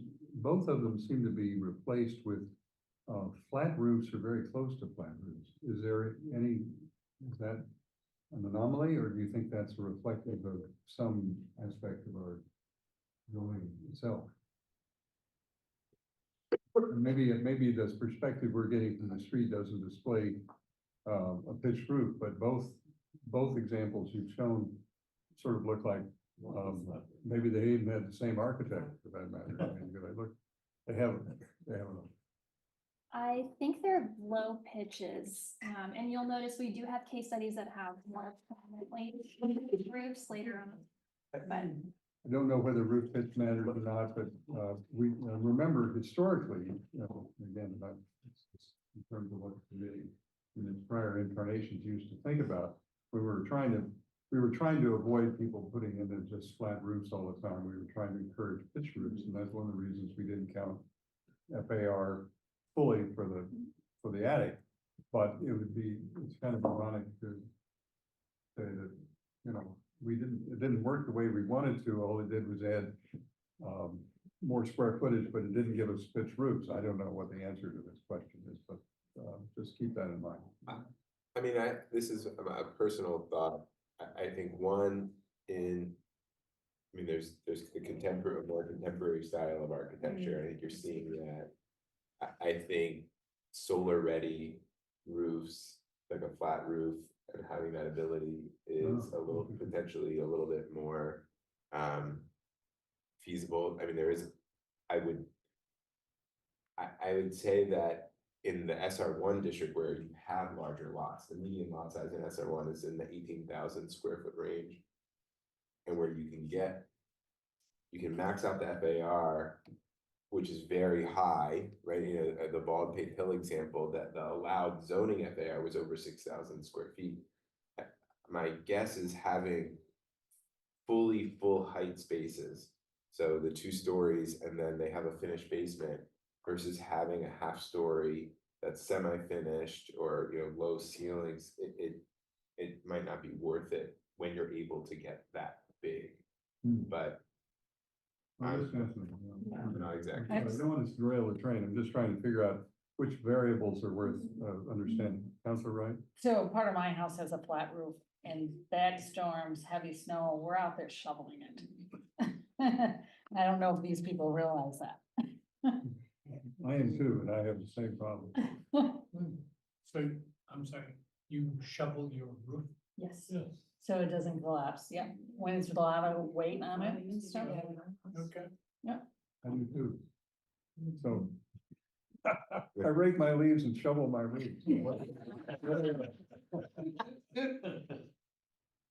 All right. Okay, so here you can see there's a pitched roof, more apparent to the eye at least. So now we're in Oak Hill Park in an SR3 district. The lot that's a little bit smaller, but still pretty generously sized at 8,100 square feet. And with a pretty wide frontage too of 130 feet. So you can see this was a 1-story, pretty small home, built in 1950 that was demolished and replaced with a 2-story home in 2018. And this is a corner lot, so you can see it's got pretty wide setbacks on the front and sides. And again, pointing your attention to, it's got a pretty small finished area at 1,200 square feet and a small finished FAR of 0.15. If I sound like I'm repeating myself, it's because this is truly a pattern that we are noticing throughout all of the case studies. So when we go to the next slide, you'll notice again, now the new development has gone deeper into the lot. So this is a much longer building. They've maintained the same orientation, so that the entrance is still facing the same direction on the corner lot. But you'll notice because they've lengthened the building footprint the way that they have, they've been able to get almost 5,000 square feet of finished area and a finished FAR of 0.47. So when we look at them side by side, you can really see the difference going from 1-story to 2-story. They've got smaller setbacks now. So they've got a wider facade build out, almost 1.5 times what was there before. And because of the way they've lengthened the building and gone a little bit deeper into the site, they now have more than 4 times the previous living area. So we can see it's a combination of, you know, the setbacks, the facade build out length, the amount of FAR that they build up to. These are all factors that we're noticing, you know, let them really max out what they're able to build on the site. And so now we're going to go into the multi-residence districts. This is a property that's in Newtonville. It's a 2-family home. You'll notice that with the MR districts, the properties that we're looking at are older. So no longer in the kind of post-war era, but more around the late 1800s, early 1900s. So this particular home was a 2-unit home built in 1900, and it was replaced by a 1-unit home in 2019. 2-unit. Oh, 2-unit, oops. Sorry, that is a typo there. And you'll notice this is also a property that's got a slightly smaller frontage of 80 feet. And so you can see really in the plan just how narrow this building sits on the site. It's got a pretty narrow facade of only, a build out that's really only 32%. And the marketable finished area is a little bit more than we were seeing with others, but still pretty small at 2,400 square feet and a marketable finished FAR of 0.17.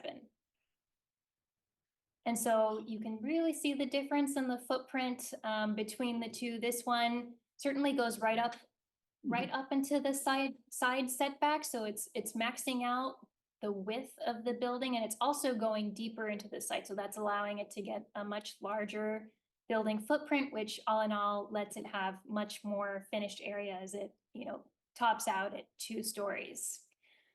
So that's letting it get to a finished FAR of 0.46.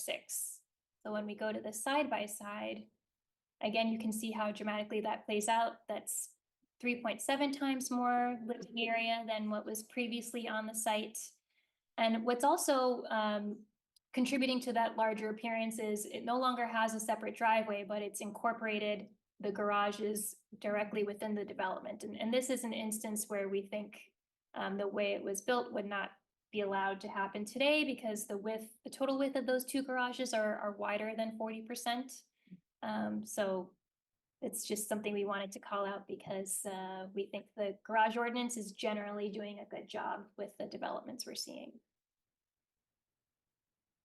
So now we're going to go to Nonantum. This is a lot that's got a little bit more of a narrow frontage with 60 feet. So this was a 2-unit home that was built in 1927 and was replaced by a 2-unit home in 2020. You can see those are both 2-story homes. And so the existing home had, again, a very small marketable finished area of 1,700 square feet and a small finished FAR of 0.20. And the new home goes much deeper into the site and has, again, it's going right up into the side setbacks. So that's allowing it to get to a finished area of 7,700 square feet and 0.53 finished FAR. So the price on here, is that per unit and the previous one was for the whole house? Yeah, because it seems a little low. Price is 135 each. Yeah. I think that might have been per unit. Okay. Yeah, that's a good. But in the previous one is for the whole house, so you almost need to double it or. Correct. Yep, that's a great point. So We one can from make that change. 800K to 2.7. Yeah. You'll fix it soon. Is it possible to know what the sale price was to the developer? Yeah, it's on Yeah. the previous slide. Okay, oh, that's right, it's right there.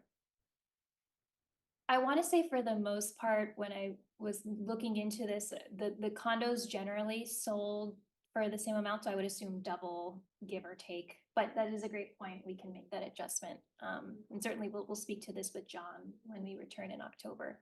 And having these numbers side by side, before and after, would be a lot easier. And so you can see now with this side by side, the new development's giving you around 4.5 times of living area compared with what was there before. You can see this is an example of a development that is following the latest garage ordinance. And so it's, I think because of the way that they're incorporating that, that's also contributing to a wider facade build out than what was previously on the site. And just to note, one of the other factors that's influencing the design for these 2 units is our 2-family definition in the zoning. I know we've discussed this before. You can't have garage space touching living space or touching garage space. So the divide between the 2 units has to be fully living space, touching living space for the full divide. So that pushes the garages to the outside and then results in those 2 driveways. What's the parking requirement for this kind of house? Still 2 units? 2 units, 2 per unit. So they're tandem, one in the driveway and one in the. And one in the garage. And it doesn't stick out into the setback? You can have a parking space in the front setback. Yes, you can have 1 per unit in the front setback. Okay, and I think this is our last case study for tonight. So Again, another pretty small frontage of 68 feet. We've noticed also that a lot of the MR homes are generally narrower. So we're seeing, especially when you see these side by side, that the development that's replacing it still has the same site constraints of the narrow frontage on the lot. And so what's replacing it generally has the same kind of facade build out as what was there before. However, it is going deeper into the site with the rebuild. So this was an 1860 house. This is one of the older ones that we've seen demolished. And what was there previously was a finished area of 1,500 square feet. So again, on the low side with a finished FAR of 0.16. And you can see just how small this property is on the site. And granted, it is a very deep lot, but when you compare it now to what replaces it, you can see how deep they really were able to go with this footprint, and that allows them to capture a lot of space for the redevelopment. And so now they have a finished area of 8,700 square feet and a marketable finished FAR of 0.47. But they're generally keeping the same setbacks, right? So the facade build out ratio, which is governing how wide the facade is on the site, when you look at them side by side, you can see that they're really the same. The big difference here is that this new development is just going so far deep into the sites. The new one? Yeah, the windows are undersized in the front Oh, there. I know, the design wise, but this is the first one that I've seen that, you know, the width of the house resembles the width of the house. So the design, maybe you don't like the design, but it isn't mammoth on the site. And some of the things like windows are gonna be influenced by the energy requirements. But the thing is that if they kept that the front of the house and just added on, that wouldn't be bad at all. Right. Yeah, and so how do you make that happen? MRT. But if you go by this house, you'll see the difference. You know, in terms I'm of- sorry, you couldn't hear you. If you go by the house, you'll see how this is distorted. The height of this building is huge. So you need to sort of be comparative in terms of side by side. If it's, you know, you do those schematics where you actually see the height difference, because this one is a lot taller. Because it looks like there's a retaining wall on Right. that, So on the I new think one. the way the site is graded, there's a drop off as you go toward the right of the image. So that's what's allowing the car to have a driveway that then tucks under in the back. But that brought the house up though. Well, you can see though it's maintained between the existing property and what's replaced it. So there's no, it doesn't look like there's any significant grade manipulation between what was there before and what's there now. And I'd love to know. But the house went up though, Yeah, more. and I'd love Just to know the difference, you know, in terms of the original house height versus that one, just because they look like this one even looks taller. And in actuality, this one is much taller. But one thing can I ask a few questions? I've just, No. Yeah. okay, so the first question is, this is a historic home. It went in front of the historic commission. Did it get a waiver so that then it, you know, plans were approved for this build? At the, you know, I know it 4 had months after, it's a saga where the approval is actually through the Newton, you know, Historic Commission Yeah. approves plans to give the waiver. I know So it had a they- delay. Yeah. We can check if it had a Okay. waiver. Because I would love to know that. I would love to know the influence of the waiver and the pre-approval by the Historic Commission for the plan. You know, just because I think that that's very influential. And then it feeds into the by right system. So I'd love to know between the houses that you've shown tonight, how many of them were in front of the commission. And the other thing is. They all would have been because Correct. they're all more than 50 years How old. many of them got the waiver? Yeah. Okay, and the other thing that's really helpful is the tables compiled together, but also the superposition of the existing and then the new build on the same plot. So that then you can see how they utilize the setbacks and where the expansion on the lot happened. I mean, it's really helpful to see that in one picture. I mean, you could do probably different colors because one's gonna be inside the other one. Right, just lightly. You know, you can actually, you know, in the new one, you can actually do a light trace, so that then you actually are able to see what was influential, and they don't look like they've shifted much, but there are Yeah, changes. that's a great point. I think it's, again, we can see that on the narrow lots, it's not so much that they're getting wider, so much as deeper, but I think it would be interesting to see that mapped out really, or overlaid for Yeah. all the different. And then lastly, we knew this 10 years ago when Amy came forward with the demolition moratorium. And we were seeing these same, it's been 10 years of it going on. You know, the tripling of the price and tripling of the size of the property.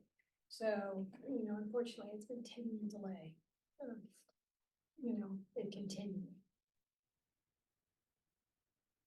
It's definitely a pattern. So with these case studies, we've noticed a number of factors now that you've heard me repeat tonight. Our initial studies are suggesting that the pattern we're seeing has to do with the building age. So for a lot of homes, it seems to be the post-war homes from the 1950s onward. And I should mention, you know, we don't have a crystal ball. It's very hard to say that this home will definitely be a tear down, but it's more that we're trying to understand what confluence of factors might increase the propensity for a property to have a tear down on it. So between the building age, low FAR, so we're thinking it seems to be in the range of 0.25 or lower. And then the existing house size. So, you know, the marketable finished area that we were talking about tonight, when we see it less than 2,400 square feet or so, that also seems to be a factor that we're noticing. And so we've got a bunch of different data sets and analysis that we've been working through. This is just a snippet of something that's in progress, but we'll be coming back with our economic development consultant in October, and we'll be looking more closely at these case studies from the economic point of view to understand the different factors from that perspective that led to those decisions.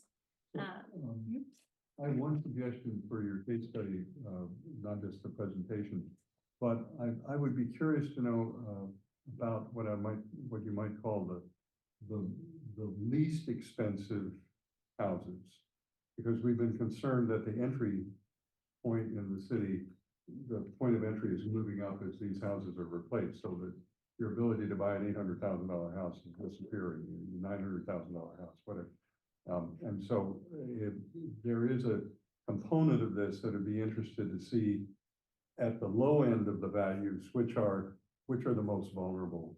And is there something that we learn from that may be important? Because you know, if we're just replacing an expensive house with another more expensive house, that is in itself a problem, because we like the old house better. At least I'd like the old houses better than the new houses I've seen, but that's just my preference.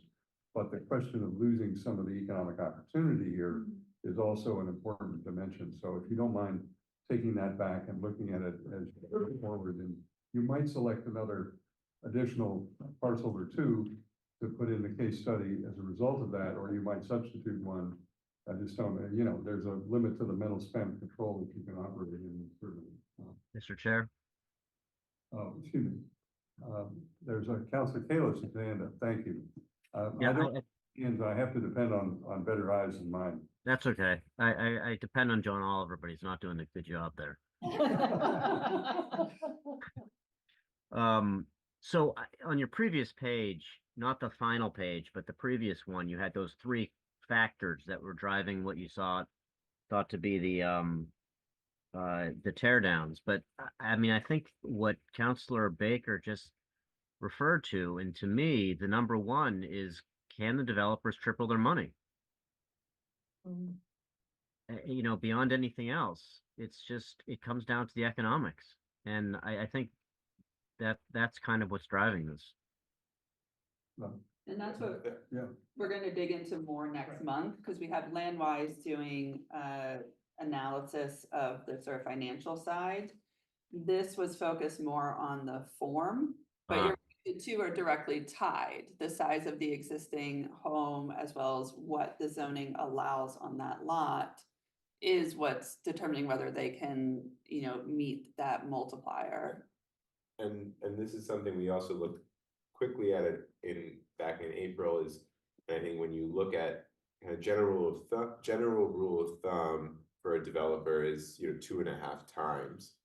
And in Newton, over the 100 or so per year, and you're really looking at an average of like 3.4, 3.5 times is what you're really seeing in terms of the value created. Well, and the index is that the value created is also what we allow as opposed to what is there. So this is as you pointed out, I think properly, there are multiple dimensions of the dimension, if I can say that. And anyway, Councilor Wright, then Councilor Farrell, and Councilor Kalis, I know that you're a fan of virtual meetings, but we'd love to see you in person if that's possible. I know, I'm sorry. I'll be there in the future. I'm sure. So a few things, and I don't know if you can look at this or not, but last time in Newton Historic Commission, 2 perfectly fine houses were sold off market. So people don't even have a chance to bid for it. And going for a demo. And I don't know if you buy it off market, if you extend the demo delay, whatever.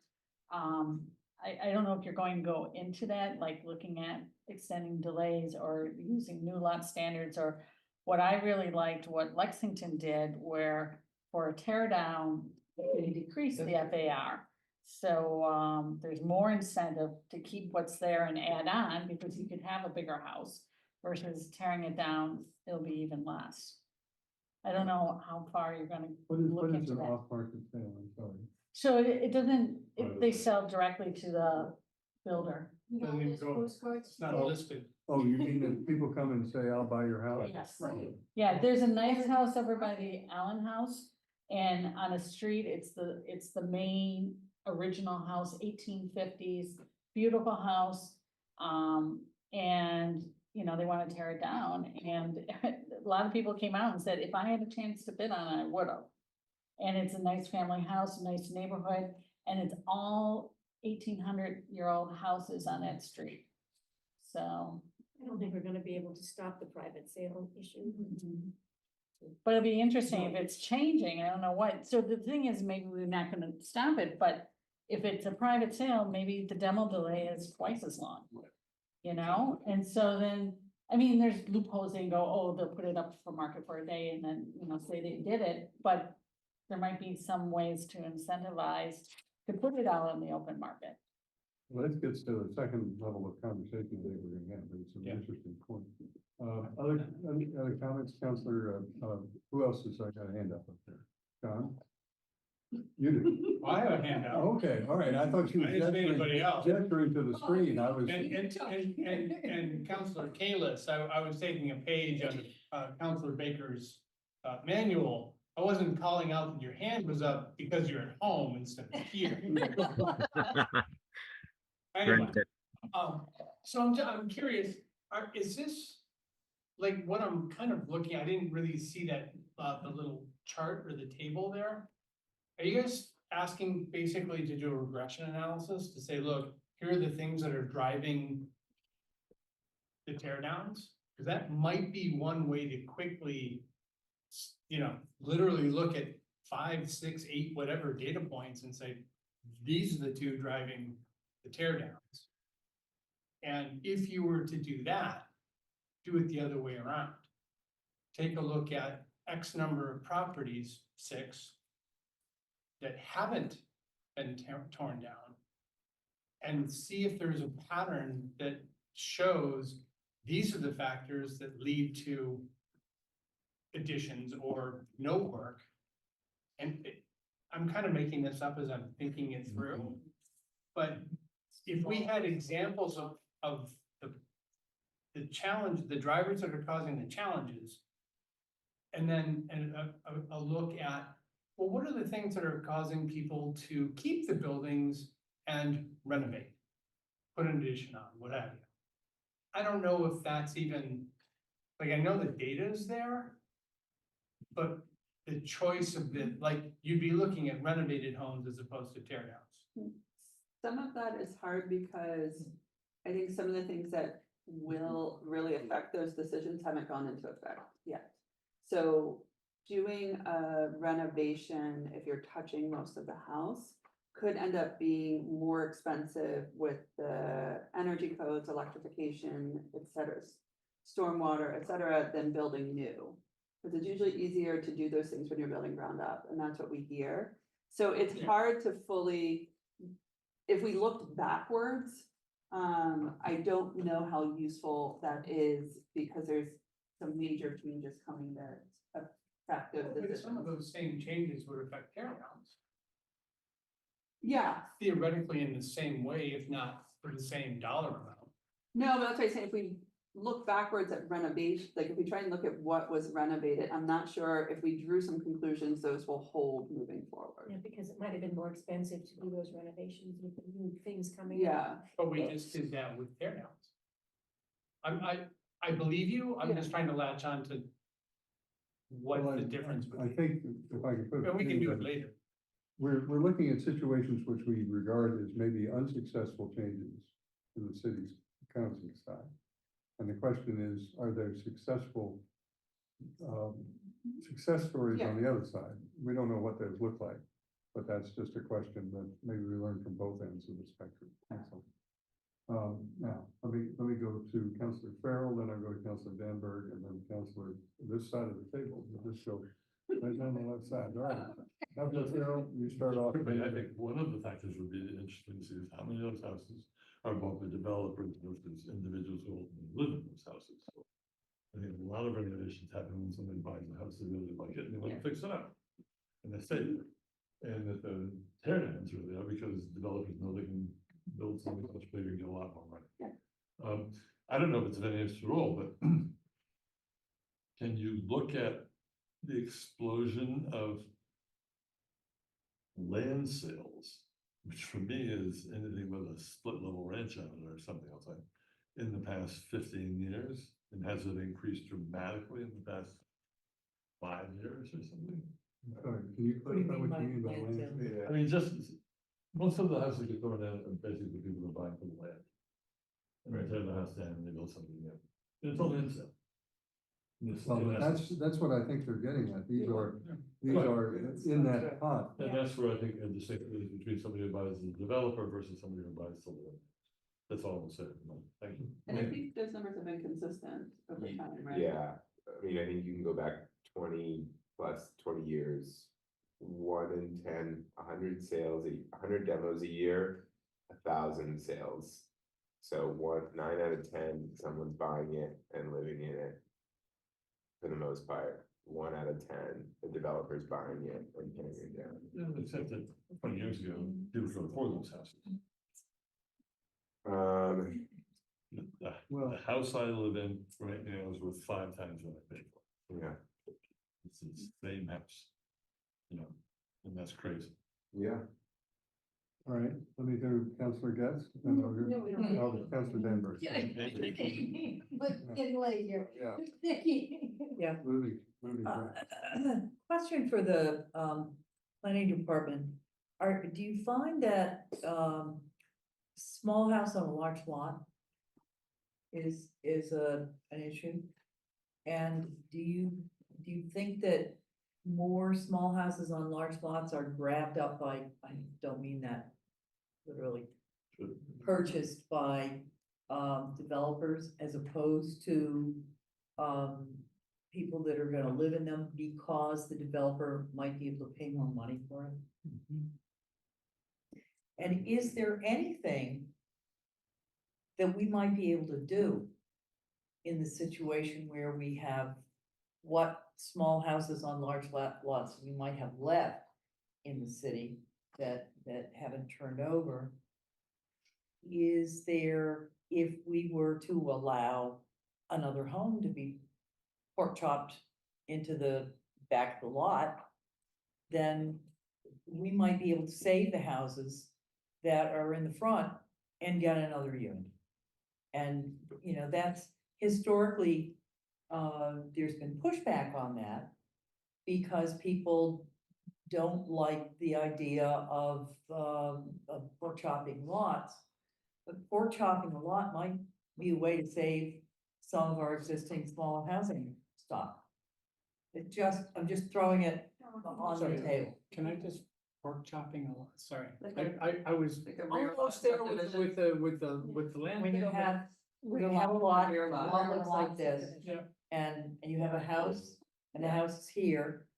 Okay, yeah. so put a driveway here, like a pork chop, and you put a house in the back. Yeah. Flag, Right, it yeah. looks like a flag. It looks like a flag.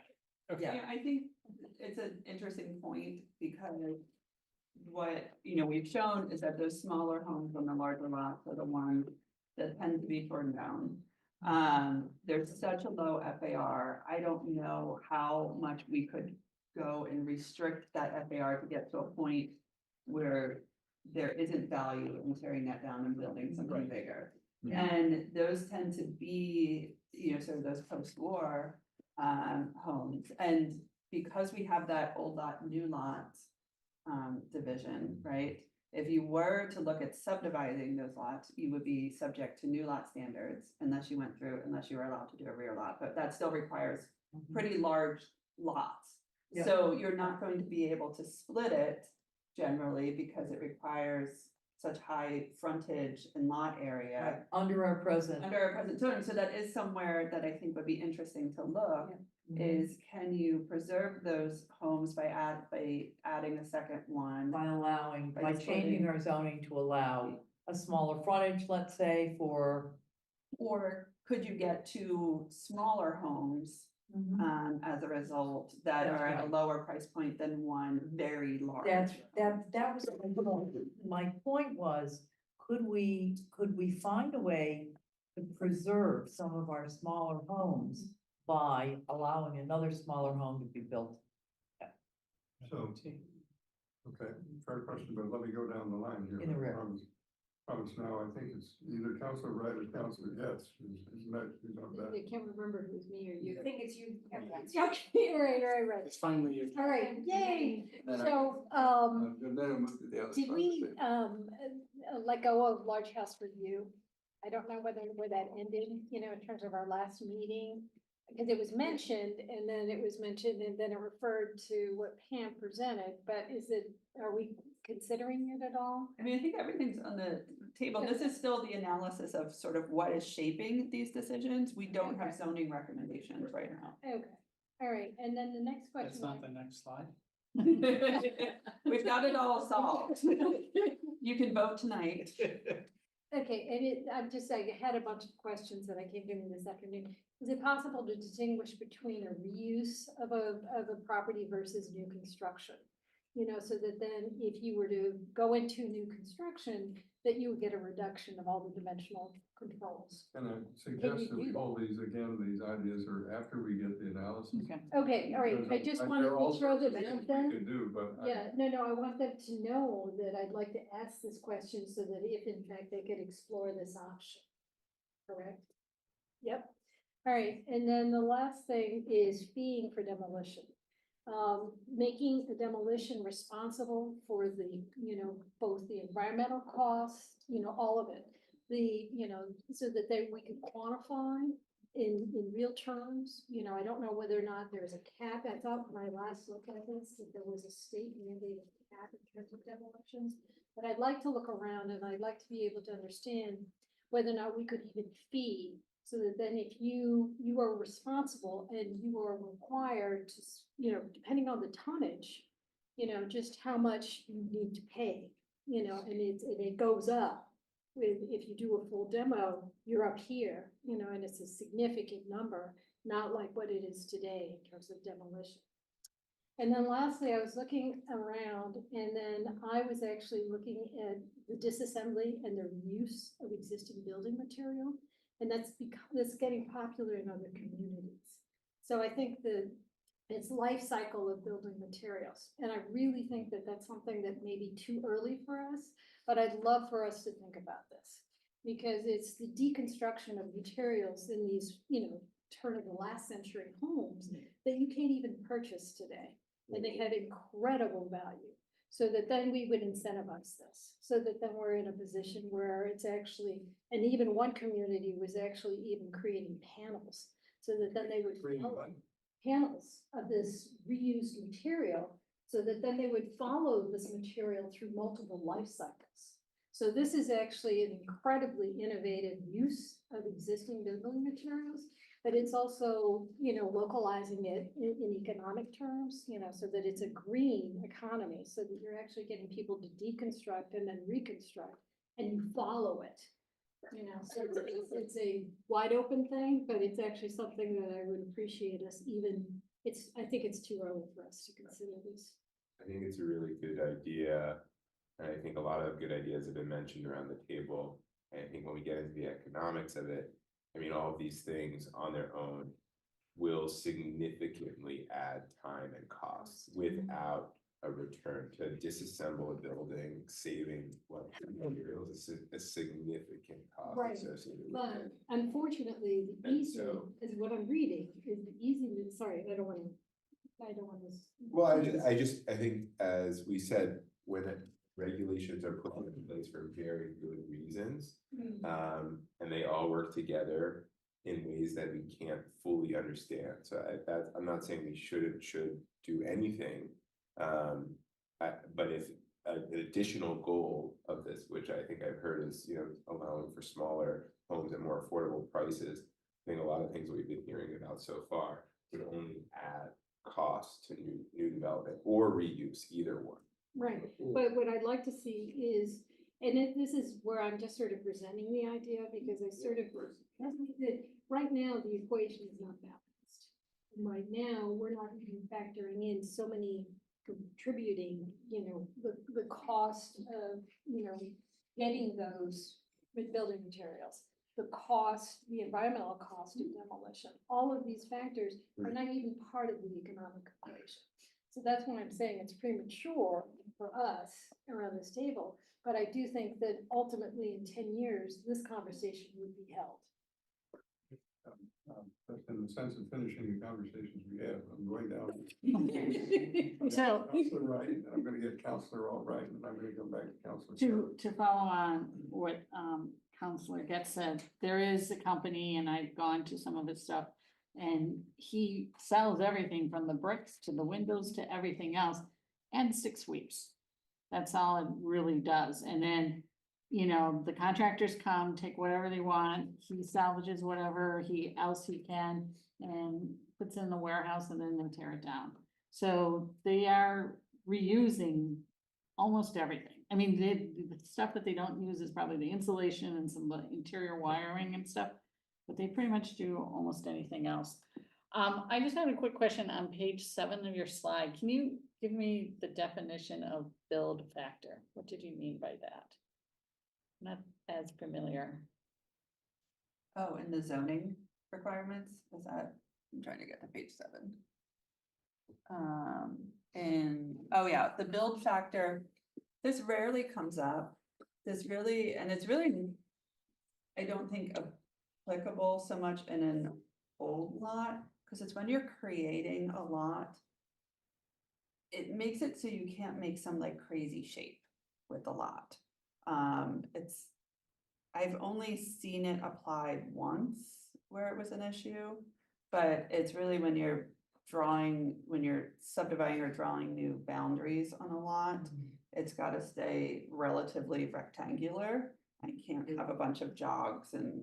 It came up on Paul Street. Yeah, yes, that's the one.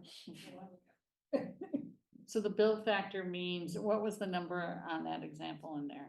So in SR1, it's 30, SR2, it's 25, SR3, it's 20, and the MR zones, it's 20. The zoning ordinance defines how it's So calculated. 20, what does 20 represent? I mean, we can talk more offline. Is it 20% of the lot? No, there's a 20. I think it's the number of sides or something. Yeah, the zoning ordinance goes into calculating it. Jane Santosuaso understands it far better than I think any of us do, but it rarely comes into play. Okay. Because there's no real reason to create a lot that's a crazy configuration if you're subdividing. I just didn't know the definition of it. Yeah, it's in the zoning. We can also follow up if you have more questions. Yeah, send me a link of something that explains it, that'd be good. Okay. Lenny? Yeah. Okay, Counselor Albright. So I was reflecting on Counselor Danberg's comments and also my feelings about the very last house that we saw, where the width of the house was similar to the width of the house and to me, less objectionable. And I was wondering if we have ever had, or perhaps we should have, if we haven't, a conversation about what about these new houses we don't like? And therefore, it might affect the solutions that you come up with. Do we hate the width? Do we hate the height? Do we not mind it if it goes deep? You know, what, I think we need a conversation about that. To Black help, and white box, to help boxes. guide you in your development of the zoning. Well, we can tell some of it right away from the complaints we get. There, you know, and I tell people all the time, this house is right on top of me. Yeah. Your setback hasn't changed in 75 years. It's just that they haven't built to the setback. So I mean, the setbacks, the side setbacks and the height are two. But so it goes deep, if it's a deep lot and you build deep, that's okay. Well, I mean, they'll complain about that too, but not as much. We should have that conversation. It Yeah. would help inform. I think what you're saying is, we're not only looking at what we're losing, we're looking at what we're getting. Yeah. Right, and can we learn from what we're getting, what we don't like, and what we do like when we see it well done? But there have been actually some table slides, you've shown us some things that look pretty good, you know? And again, visual quality is such a tricky matter, because you can't have a building permit that says you can't build an ugly building. This is not the way it goes. But you can have a lot of controls on there. I mean, You your can, client but- does. But that gets to the whole distinction between historic district reviews, where you can do that, but you have to have a process for making that determination, as opposed to asking inspectional services to do that. And inspectional services can measure height and width and things like that. They don't, they design features. But anyway, leaving that aside, that's a useful point. Thank you for making it. Now, let me come back to this side of the table again. Councilor Farrell, I think you were. Thank you. Just very quickly, there was a person who used to serve on the Historic Commission whose job it was to buy old materials and sell them. And certainly pre-1900 kind of stuff, there's a market. Oh, yeah, definitely. And we're tearing down a lot of houses pre-1900. Secondly, is there any way to identify houses that have no basements and where they are? Because, yeah, I know. But, you know, and whether they have no basements for a specific reason, like a very high water table. And whether or not we could ever say you can't build a basement there because of the water table. Just a question, I have no idea. But I know in Oak Hill Park, when they have torn down some houses and start digging a hole, they spend most of the time pumping water out into the water, into the sewerage water system. And so lots of pictures of that. So, but just whether that kind of restraint, which makes an economic, I mean, an environmental sense would. The assessor's database, not the most perfect of data sets, does have, if it's a basement or not, it doesn't have a basement, it's a finished basement versus not a finished basement. So we have that information up to a certain degree of correctness. I do think the most recent change on how we measure height, where there are areas with a high water table, will very much change how people build and develop. Well, I think that's an important point to reinforce a little later in this hard to sort through.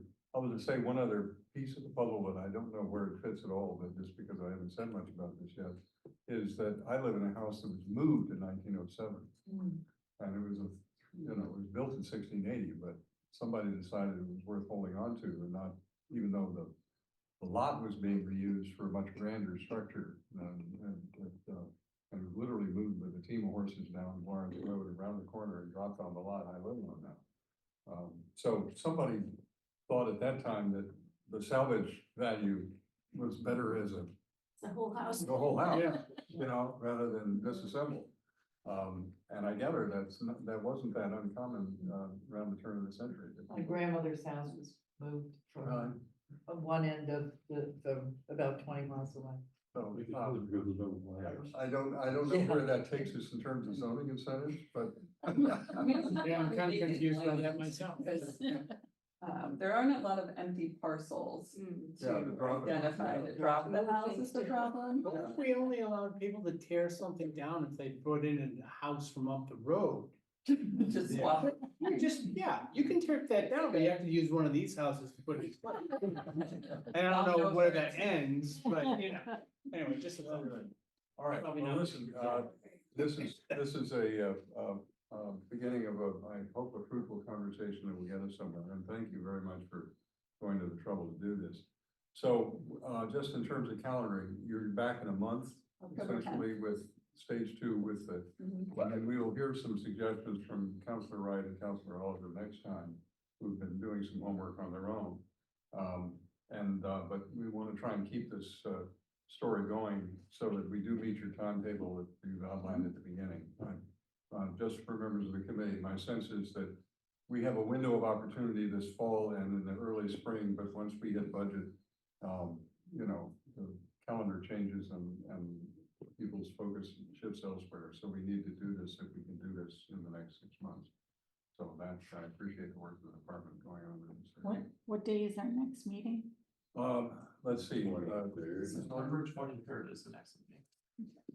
We have a couple of meetings that are sort of off cycle in the sense they're not on Mondays. They're, it's usually, if this is Monday, it's zoning and planning, but there are gonna be some Mondays when we're not meeting, and we're meeting on a couple of Thursdays. So just be aware of those. Can you give us the dates so we don't plug something else? Yeah, that's a good idea. I'll have an email sent out tomorrow to the committee. Thank you. Thank you. I forget that the fact that Councilor Allen and I are sitting here looking at this calendar with the planning department, but the rest of you don't see it all. Okay. Any further comments? If not, I'd entertain a motion to hold. Okay, thank you. All those in favor will say aye. Aye. Opposed? The ayes have it. Okay. Thank you very much, and we will be back. I just want to highlight for next meeting, so you all understand what's up. We're going to have Berto come back, and it's going to be the first item on the agenda, so that we will have an opportunity to really, we hope, get the answers to questions that were posed to Mr. Ferguson at our public comment session. Because I know there's a lot of interest in the council in moving this forward, and we'd like to be able to see what we can do on that score. So be prepared, that you're going to spend some time on that. We will ask our planners to come back, but they're gracious enough to operate on the second inning or whatever the right metaphor is. That's on the 23rd. Yes. Okay. Any other questions or comments? Okay, I want to thank the department. Thank you very much. Thank you for coming. It's always a pleasure to see you, and we will see where we go. Thank you. Motion to adjourn. All in favor? Okay.